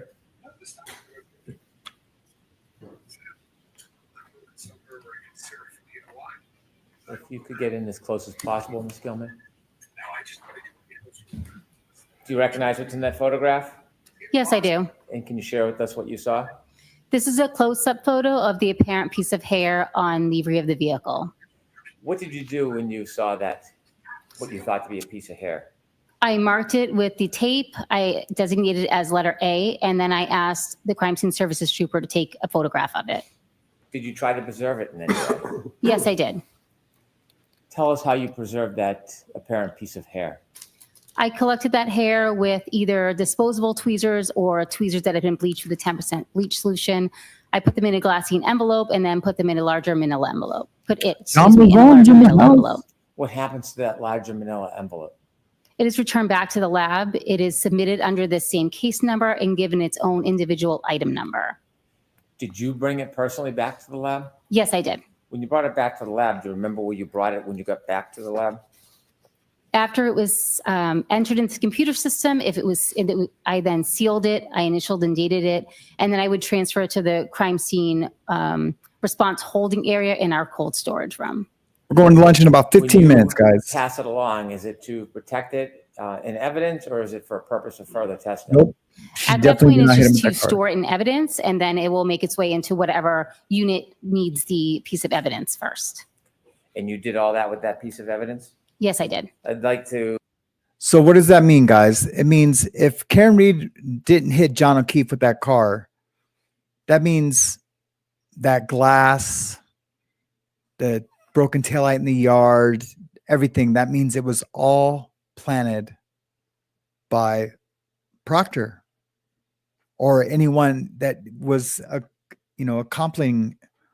I know it's not who helped him, if he had any accomplices. I almost made up a word. But that's what that means. I mean, what else could it mean? Because the ARCA is going to say he was not hit by a car. His injuries say he was not hit by a car. So all the stuff that they're trying to say it came from the car accident. To show the second photograph that you identified. I believe it's P165. And shame on them, bro. But that hair could be from whenever. You recognize that photo? Yes, I do. What do you recognize that to be? That's an additional photo of the apparent piece of hair on the rear of the vehicle. In the two different photos, are they taken from the exact same angle? I believe they're taken from slightly different angles. And the hair is, could you point that out with the pointer of the hair that you found? Yes. I hear that made it is the apparent hair. They're being towed from all the snow melting down on top of it. It's just dumb. It's probably a pubic hair. You know what I mean? Oh, regarding the damage to the broken taillight, did you have any interest in maintaining that piece of evidence? Yes, I did. What did you want to do? Basically, I wanted to collect the entire taillight housing. I know you're busy. Why did you want to do that? If there were pieces from the taillight that could be later matched to the taillight, I needed the entire housing to be processed at the lab. Did you make efforts to try to maintain or remove or preserve that entire taillight housing? Yes, I did. What's a taillight housing?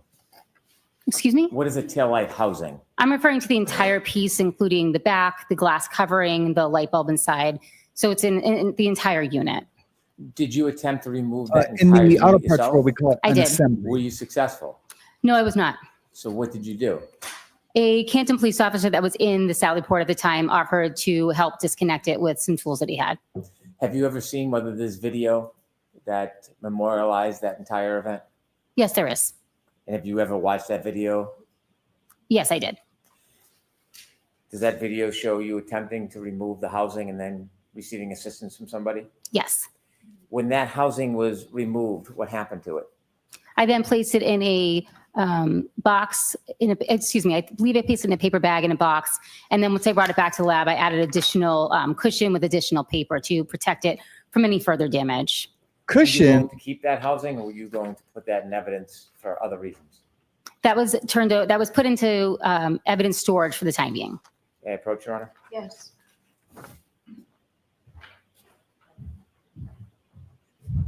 Showing you when you saw it? Yes. Any differences whatsoever? When you saw it? Not that I noticed, no. Is that photograph fair and accurate of what you saw that day?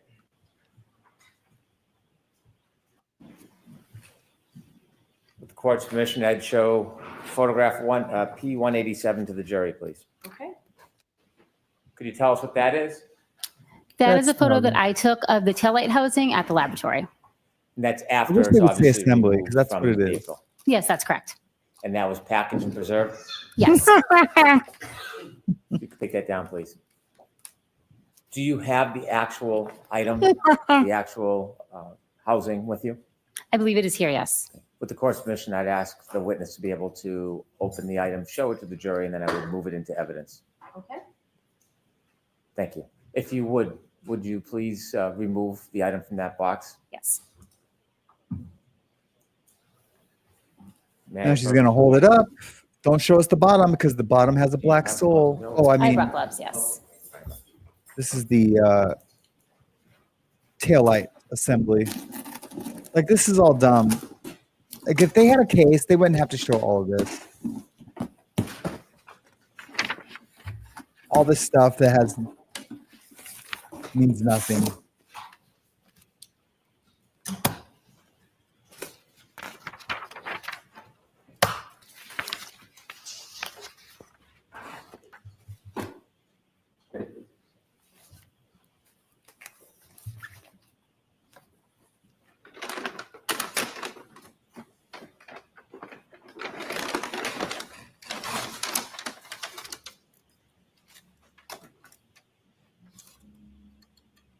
You could hold that so the jury can see it. You could hold it up high, please. Thank you. Thank you very much. If you could return that to the box. Would this be a good time to break for lunch? I would move this item into evidence, please. Yeah, that's right, Tim Louise. It's from a Ford. No. That's the only item in that box? There are additional items in that box as well. I only want to introduce that one item. Okay, so that bag, you need to take that bag out. There are also other items in that bag. May I approach, Your Honor? Yes. Yes, why don't you come on in? Actually, Paul, the lunch is here? All right, jurors, the lunch isn't here, so this seems like a good time to take a break. We'll see you in about 50 minutes. Oh, they're just taking a break. I thought they were taking a lunch. Oh, lunch isn't there Okay, yet. jurors, right this way, please. Please rise for the jury. Okay, I got Zoom room. And that's an Emily D. Baker term, by the way. I'm not taking credit for the Zoom room. Oh, I bet you they take lunch now.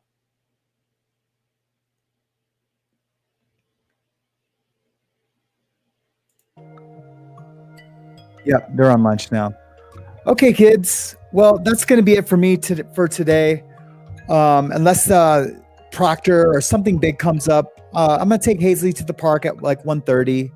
Look, it's 11:11. It's the perfect time. That's the gods letting me know that we're on track with not just this trial and this channel, but just with life in general. I love it when it's 11:11. When I see the 11:11, it just it makes me happy, makes me feel that I'm on track. I'm just gonna write on track and timestamp it at 11:11. Oh, track. Oh, 11:12. Well, I tried to. All right, guys. Thanks for coming out today. I love you guys. I will see you tomorrow. If I don't see you this afternoon, I'm gonna have the Zoom set up today for the call-in show. And we're gonna do that a couple times a week, man, just until we get bored of it, and we'll just do it once a week after that. Or I don't know. I don't know what we're gonna do, but we're gonna figure it out. Okay, you guys have an amazing, amazing Wednesday. It's hump day, and you know what that means? Gets to humping. Bye. Stay loud. Don't be woke. Stay wild. Stay awake. This was more